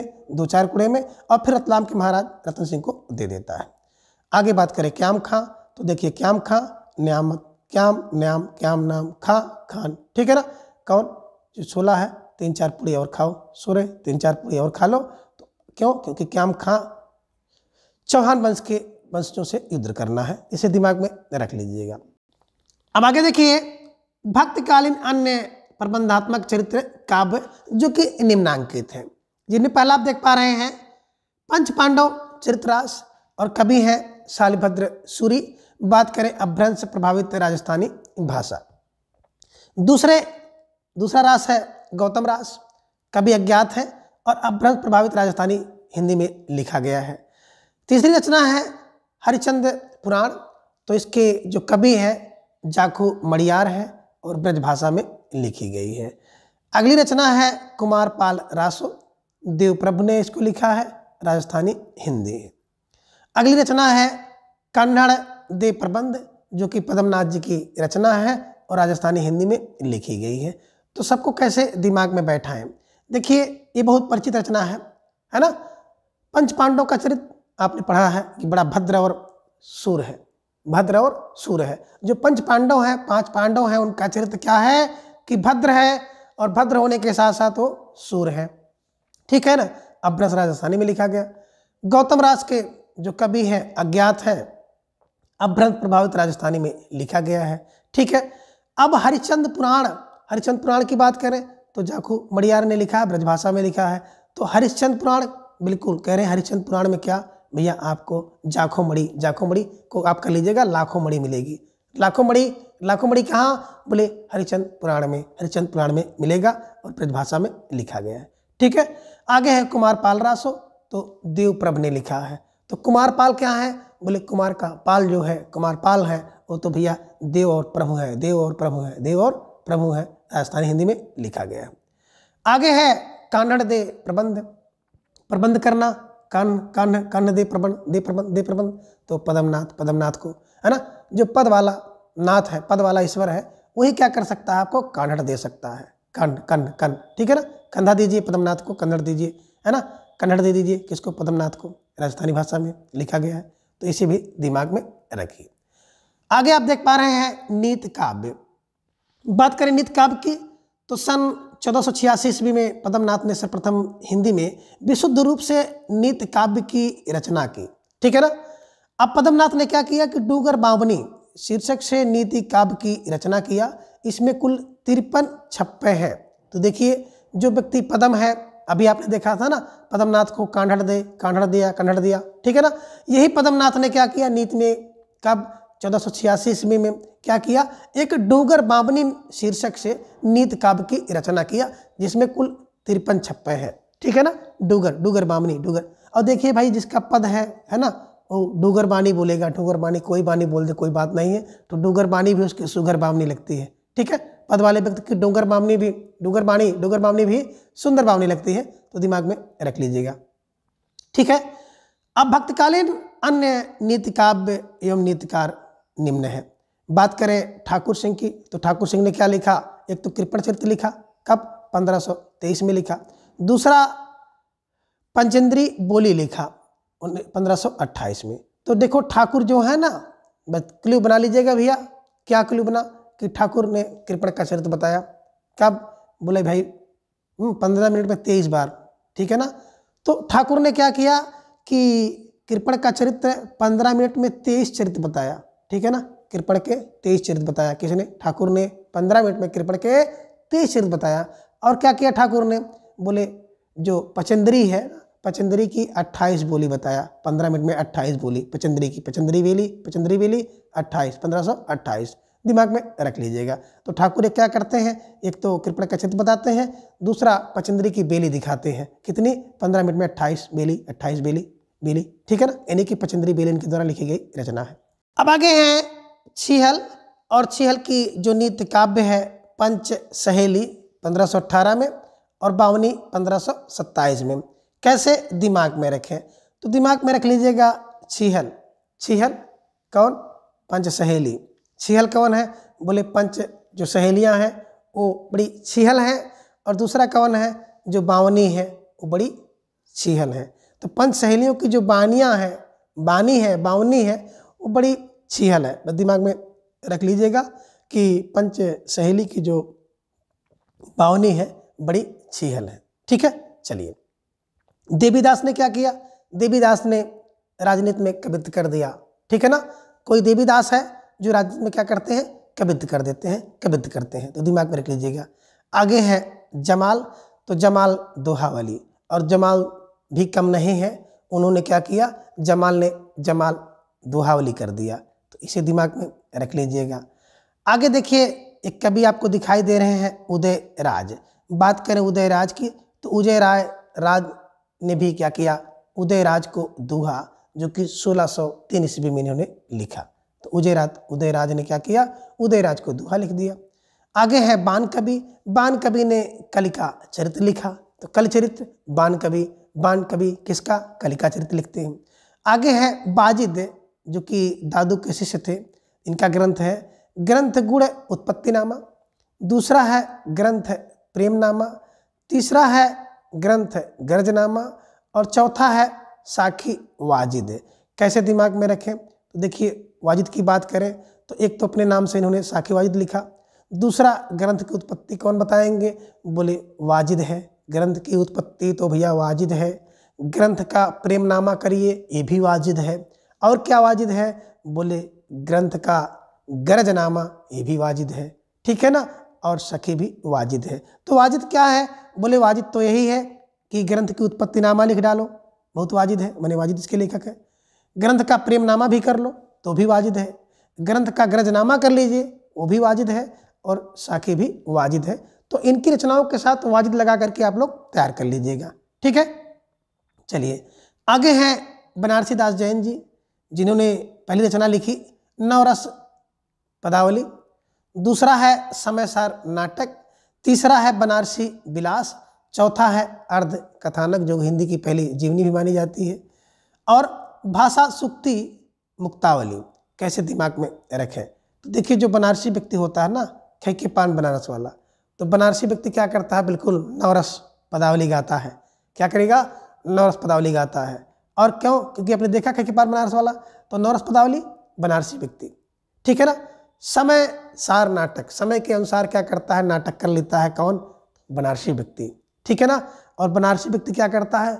विलास भी करता है, आनंद भी लेता है ना। और बनारस की कथा तो आप जान ही रहे हैं कि अर्ध कथा है, बनारस की अर्ध कथा है। और भाषा सुक्ति अगर कहीं देखना है तो बनारस में जाइए, हर भाषा सुक्ति में आपको देखने को मिलेगी। तो इन सभी जो ट्रिक हैं, इन सभी ट्रिक का उद्देश्य वास्तविकता से कुछ भी नहीं है और ना ही किसी की भावना को ठेस पहुंचाने का है। केवल मिर्च मसाला लगाकर किसी मैटर को थोड़ा सा तैयार करने में जो आपको सुविधा मिलती है, आसानी मिलती है, एकमात्र यही उद्देश्य है। ठीक है ना। तो बनारसी व्यक्ति क्या है? नवरस, यानी कि नवरस लेता है, समय के अनुसार नाटक कर लेता है ना। बनारसी व्यक्ति विलासी भी होता है, बनारस विलास। अर्ध कथानक होती है बनारस की अर्ध कथानक। और भाषा प्रयोग करेगा तो भाषा में सुक्ति का प्रयोग करता है। कौन? बनारसी। बनारसी मतलब बनारसी जैन। अब आगे देखिए राज समुद्र की जो रचनाएं हैं, जिन्हें पहली है शालिभद्र चौपाई, दूसरा है गज सुकमाल चौपाई, तीसरा है प्रश्नोत्तर रत्नमाला, चौथा है कर्म बत्तीसी, और पांचवा है शील बत्तीसी, और छठा है बाला वबोध। अब कैसे दिमाग में रखें? तो देखिए राज समुद्र के पास जाता है तो क्या करता है? शालिभद्र की चौपाई पढ़ता है। तब क्या देखता है? गज के सुकमाल, गज सुकमाल को देखता है, चौपाई पढ़ने लगता है। गज गज देखता है ना, सुकमाल छोटे छोटे गज वहाँ पे आ जाते हैं, हाथी आ जाते हैं, उनको देख के चौपाई पढ़ने लगता है। फिर क्या करता है? प्रश्नोत्तर करता है। और रत्नमाला, रत्नमाला को देखकर प्रश्नोत्तर करता है, प्रश्नोत्तर करता है रत्नमाला। अपने कर्म बत्तीसी को बताता है कि मैं क्या करता हूँ, क्या करता हूँ। और क्या करता है? शील बत्तीसी, शील बत्तीसी एकदम शील में बत्तीसी दांत दिखाने लगता है ना। और बाला अवोध होता है, बाला की तरह, बच्चों की तरह बिल्कुल अबोध होता है। कौन? राज समुद्र। तो बस दिमाग में रखिएगा कि राज समुद्र एक काल्पनिक पात्र मान लीजिएगा, जो क्या करता है? शालिभद्र की चौपाई पढ़ता है ना। सुकुमार छोटे छोटे गज को देखता है तो उनको भी देख करके चौपाई पढ़ने लगता है। प्रश्नोत्तर करता है, कर्म बत्तीसी दिखाने लगता है, अपना बत्तीसी कर्म बता बत्तीसी दिखाने लगता है, शील बत्तीसी दिखाने लगता है। और बालकों की तरह अबोध होता है, बाला अबोध होता है। दिमाग में रख लीजिएगा। ठीक है। आगे हैं कुशलवीर। और बात करें कुशलवीर की, तो जो व्यक्ति कुशल और वीर होगा वो क्या करेगा? भोज की चौपाई करेगा। वो क्या करेगा? शीलवती के रास गाएगा और कर्म की चौपाई पढ़ता है। वर्णन में क्या होता है? अस्फुट देता रहता है और उद्यम कर्म का संवाद करता है। तो दिमाग में रख लीजिएगा कि जो व्यक्ति कुशल और वीर होगा वो क्या करेगा? भोज की चौपाई पढ़ेगा। वो क्या करेगा? बिल्कुल शीलवती रास पढ़ेगा। वो क्या करेगा? कर्म की चौपाई पढ़ता है और वर्णन संपूर्ण भी देखता है और उसके साथ साथ जो है उद्यम कर्म का संवाद भी करता रहता है। कौन? कुशलवीर। इसे भी दिमाग में रखे रहिएगा। बात करें आगे अकबर दरबार का काव्य। अकबर दरबार काव्य की बात करें तो आप देख पा रहे हैं भक्त काल के जो दरबारी कवियों का कालक्रम अनुसार विवरण इस प्रकार से है, जिनमें टोडर है 1493 और 1589 में। इन्होंने क्या किया? कुछ फुटकर छंद लिखा है ना। तो देखिए टोडर की बात करें 93 94 1493 में इनका जन्म हुआ, 89 में इनकी मृत्यु हुई। फुटकर छंद लिखते थे। आगे है नरहरि महापात्र की बात करें तो 1505 में इनका जन्म हुआ, 1607 में इनकी मृत्यु हो गई। रुक्मणी मंगल छप्पय नीति और कवित्व संग्रह इन्होंने ग्रंथ लिखे हैं। तो देखिए जो क्या होगा, नरहरि का पात्र होता है ना, तो हरि का पात्र कौन है? बोले सर हरि का पात्र तो रुक्मिणी का मंगल गाएगा, छप्पय की नीति गाएगा और कवित्व का संग्रह करेगा। कौन? जो नरहरि को प्रिय है, जो नरहरि का पात्र है। ठीक है। आगे है बीरबल ब्रह्म। बीरबल ब्रह्म की बात करें तो 1528 में इनका जन्म हुआ, 1583 में इनकी मृत्यु हुई और इन्होंने कुछ फुटकल छंद लिखे हैं। ठीक है। आगे है तानसेन। तानसेन की बात करें तो 1531 में इनका जन्म हुआ और 1583 में इनकी मृत्यु हुई है। इन्होंने क्या किया? तानसेन ने संगीत का सार, रागमाला और गणेश स्तोत्र बताया। देखिए तानसेन को आप जान ही रहे हैं कि संगीतज्ञ थे, तो संगीतज्ञ व्यक्ति क्या करेगा? संगीत का सार बताएगा। संगीतज्ञ व्यक्ति क्या करेगा? राग का बताएगा, राग की माला बताएगा। और जब संगीत शुरू करते हैं तो गणेश का स्तोत्र करते हैं, गणेश का स्तोत्र यानी गणेश का स्तोत्र को इन्होंने बताया। ठीक है। आगे है गंग, जिसे आप कहते हैं गंगा प्रसाद। तो कवि गंग और गंगा प्रसाद की बात करें, 1538 में जन्म हुआ, 1617 में इनकी मृत्यु हो गई। 1617 में गंग पदावली, गंग पचीसी और गंग रत्नावली। तो दिमाग में रख लीजिएगा, गंग है तो गंग इनकी रचना में जुड़ गया है, गंग गंग गंग गंग। ठीक है ना। और गंग ने क्या किया? पदावली किया, पदावली से पचीसी किया, पचीसी से रत्नावली किया। तो गंग, पदावली, पचीसी और रत्नावली। ठीक है। चलिए आगे पृथ्वीराज है। पृथ्वीराज की बात करें तो 1549 में इनका जन्म हुआ माना जाता है। रचना है बेल कृष्ण रुक्मणी पृथ्वीराज कथी। दूसरा है श्यामलता, तीसरा है दशरथ राउत, चौथा है वासुदेव राउत और पांचवा है गंगा लहरी। तो दिमाग में रख लीजिएगा कि पृथ्वी पे क्या है ना, पृथ्वी पे सब है। एक तो बेली है, किशन रुक्मणी और पृथ्वी है ना, तो बेली किशन की पृथ्वी पर है, श्यामलता पृथ्वी पर है, दशरथ का राउत पृथ्वी पर है, वासुदेव का राउत वो भी पृथ्वी पर है और गंगा की लहरें भी पृथ्वी पर है। तो दिमाग में रख लीजिएगा कि पृथ्वी पर क्या क्या है। तो पृथ्वी पर भैया क्या है?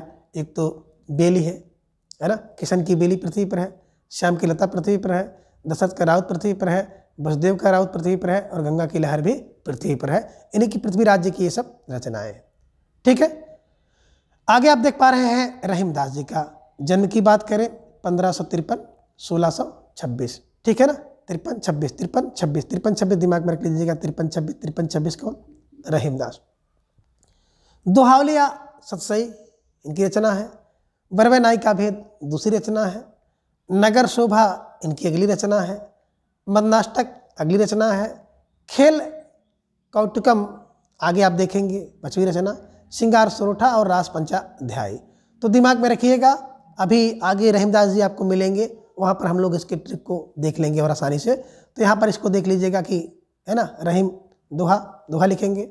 बरवे नाई का भेद रहीम ही बता पाएंगे। नगर की शोभा जाननी हो तो रहीम से पूछो। मदनाष्टक देखना हो तो रहीम से पूछिए। खेल का कौटुकम जानना हो तो रहीम से पूछो। श्रृंगार का सोरठा रहीम के पास है और रास पंचाध्यायी रहीमदास कर सकते हैं। तो ऐसे दिमाग में बैठा लीजिएगा, आगे भी हम लोग इनके जो रचनाएं हैं उसको देखेंगे। ठीक है ना। बात करें कवि गंग, जो कि बीरबल के बाल सखा तथा रहीमदास के विशेष कृपा पात्र थे। कवि गंग ने शहजादा खुर्रम की प्रशंसा में एक छंद लिखा था, जिस कारण से नूरजहां ने ईर्ष्या बसूने हाथी से कुचला दिया था। ये भी प्रसंग आपको देखने को मिलता है। कभी कभी प्रश्न आ जाता है, निम्नलिखित में से कौन से एक कवि हैं जिन्हें नूरजहां ने हाथी से कुचलवा दिया था? एक बार पूछा गया है प्रश्न। तो कवि गंग हैं और कवि गंग को नूरजहां ने हाथी से कुचला दिया था। क्यों कुचलवा दिया था? क्योंकि शाहजहां खुर्रम की प्रशंसा में इन्होंने एक छंद लिख दिया था। ठीक है। चलिए अब देखिए कवि गंग की एक अंतिम पंक्ति भी है, अंतिम जो छंद इन्होंने मरते समय या मरने से पूर्व गाया होगा, वो क्या है कि कबहू ने भड़ुआ रण चढ़े, कबहू न बाजी बंग, सरस सभाहि प्रणाम करी, विदा होत कवि गंग। तो इन्होंने अंतिम इनकी जो छंद है मृत्यु से पहले इन्होंने गाया था। ठीक है। चलिए भिखारी दास ने भी गंग के संदर्भ में कुछ लिखा है कि तुलसी गंग दो है सुबह कवि इनके सरदार। तुलसी गंग दो है सु कवि इनके सरदार, यानी कि कवियों के सरदार दो हैं, एक तो तुलसी और दूसरे गंग। ठीक है। आगे रहीमदास का मूल नाम था अब्दुल रहीम खान खाना और इनकी रचनाओं की खोज सर्वप्रथम जो है भरतपुर के माया शंकर याज्ञिक ने किया था। ठीक है, तो अब रहीमदास की रचनाओं को आप यहाँ पे देख लीजिएगा। रहीमदास की रचनाएं, रचना, छंद संख्या, भाषा और विषय। बात करें दोहावली, 300 छंद है, ब्रजभाषा में है, नीति के दोहे में। तो देखिए भाई, रहीम ने क्या दिया, दोहावली दिया और दोहा दिया कितना, 300 दोहा दिया। तो दोहा अगर देना हो भैया तो ब्रजभाषा में दीजिए, 300 दोहा ब्रजभाषा में दिए, है ना। और सब क्या है, नीति के हैं। तो बस दिमाग में रखिए, कोई आपको नीति दे तो उसको ब्रज करिए, मना कर दीजिए। ठीक है ना। दो क्या, 300 क्या, ब्रजभाषा में नीति। ठीक है। आगे है नगर की शोभा।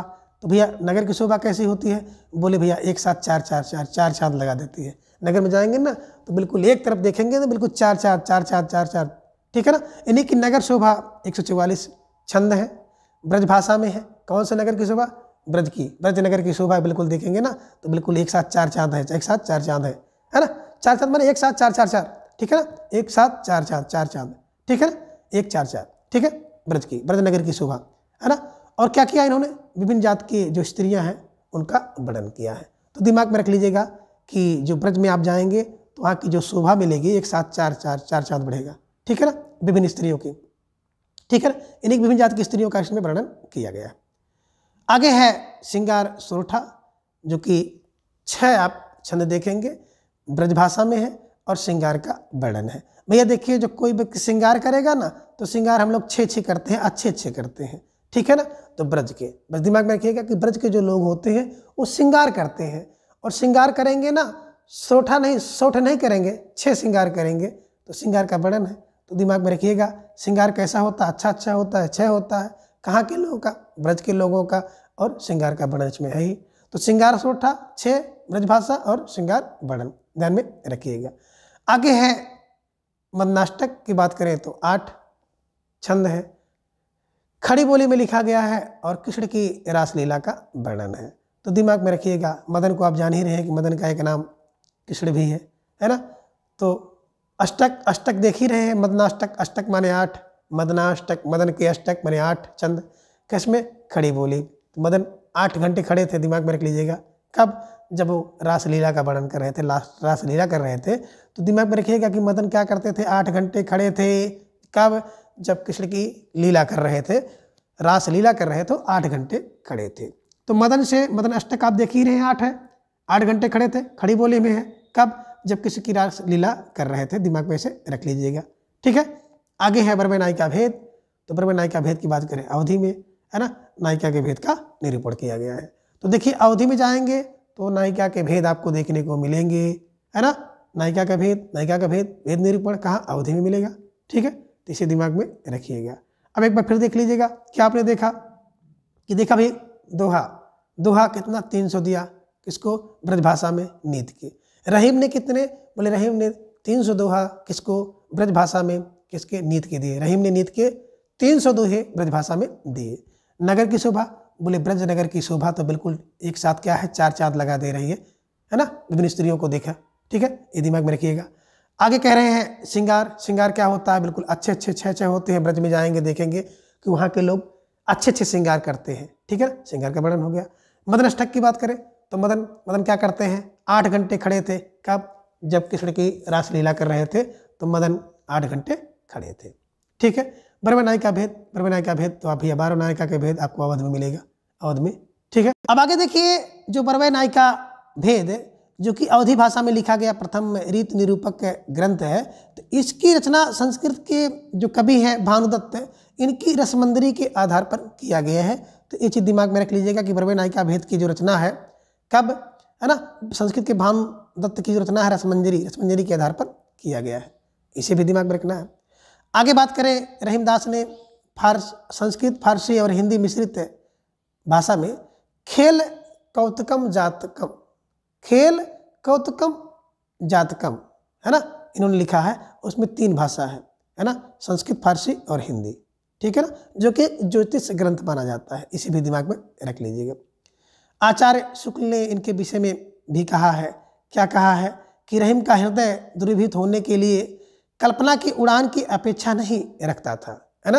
रहीम का हृदय क्या है, दूरीभूत होने के लिए कल्पना की उड़ान की अपेक्षा नहीं रखता था, वह संसार के सच्चे और प्रत्यक्ष व्यवहार में ही द्रवीभूत होने के लिए पर्याप्त स्वरूप पा जाता था। तो दिमाग में रख लीजिएगा कि रहीम के हृदय द्रवीभूत है किसने? शुक्ल ने कहा। शुक्ल ने कहा, तो दिमाग में रखे रहिएगा। आगे आप देख पा रहे हैं रीति काव्य। रीति काव्य की बात करें तो हिंदी की रीति काव्य परंपरा में रचना काल के दृश्य से प्रथम कृपाराम जी हैं। सन 1541 में कृपा नाम ने क्या किया? दोहा छंद में हित तरंगड़ी नामक रीति काव्य की रचना की और यह 5 तरंगों में विभक्त है। तो इसे भी दिमाग में रखिएगा। जहाँ पे रीत की बात आएगी तो कृपा की बात आ जाएगी। हित तरंगड़ी इन्होंने लिखा, 1541 में लिखा। ठीक है, चलिए अब आगे जो हित तरंगड़ी है, तो हित तरंगड़ी की जो भाषा है ब्रज भाषा में रचित है और हिंदी सतसई काव्य परंपरा का प्रथम ग्रंथ है। सतसई काव्य परंपरा का प्रथम ग्रंथ कौन है? तो हित तरंगड़ी है। इसे भी दिमाग में रख लीजिएगा। ठीक है, आगे बात करें भक्तिकाल के अन्य प्रमुख रीति निरूपक कवि, जिनमें कवि सुंदर कवि राम है। सुंदर कवि राम है तो सुंदर श्रृंगार इन्होंने लिख दिया 1631 में। ठीक है ना, तो सुंदर कवि क्या करते हैं? सुंदर श्रृंगार करते हैं। दिमाग में रख लीजिएगा भाई, सुंदर कवि सुंदर श्रृंगार, सुंदर कवि सुंदर श्रृंगार। ठीक है, चलिए आगे है न्यामत खां जान। तो इनके द्वारा लिखा गया जो ग्रंथ है रसकोश 1619 में। कवि वल्लभ, श्रृंगार तिलक और रस मंजरी। तो दिमाग में रख लीजिएगा, रस मंजरी नंददास ने भी लिखा है। तो यहाँ पे देखिए न्यामत खां की बात करें, रस का कोश है ना, न्यामत है, न्यामत लेते हैं। कवि का वल्लभ तो भैया न्यामत है। श्रृंगार का तिलक न्यामत लगाते हैं और रस मंजरी कौन? बोले न्यामत खां लगाते हैं, न्यामत खां जानते हैं। तो दिमाग में रख लीजिएगा कि रस की मंजरी जो है नंददास ने भी लिखी है। तो विकल्प आपको देखना होगा कि विकल्प में कौन है कौन नहीं है। अगर विकल्प में नंददास है तो आप नंददास को लगाइएगा और विकल्प में न्यामत खां है तो न्यामत खां को लगाइएगा। ठीक है ना, तो न्यामत क्या करते हैं भैया? न्यामत रस का कोश लेते हैं या रस का कोश जानते हैं। न्यामत क्या करते हैं? कवि का वल्लभ होते हैं।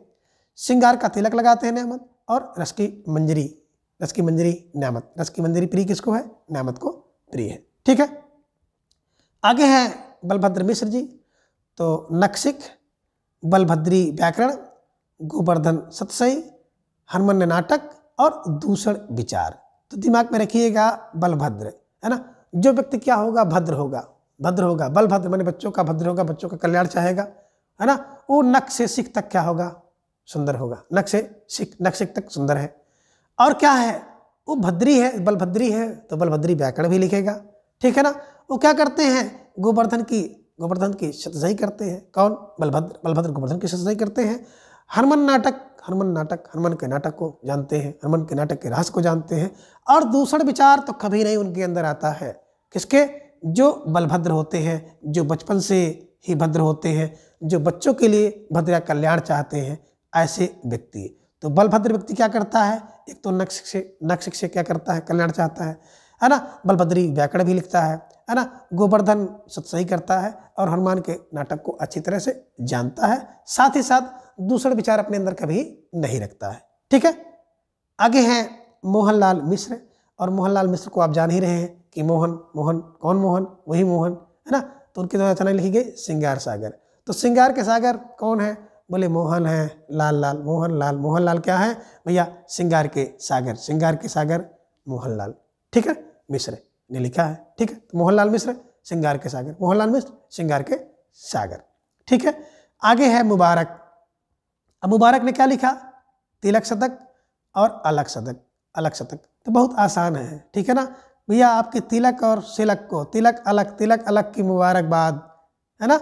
आप क्या करते? किसी की तिलक चढ़ी तो आप कहते हैं ना तिलक अलग। भैया आपके तिलक अलग चढ़ गई ना, तो तिलक अलग की बहुत क्या है? मुबारकबाद। बहुत मुबारक हो। तिलक अलग आपको बहुत मुबारक हो। तो जैसे आपने कहा कि तिलक, तो तिलक शतक, अलग तो अलग शतक, तिलक अलग शतक क्या हो? मुबारक हो। ठीक है, इसे दिमाग में रखिएगा।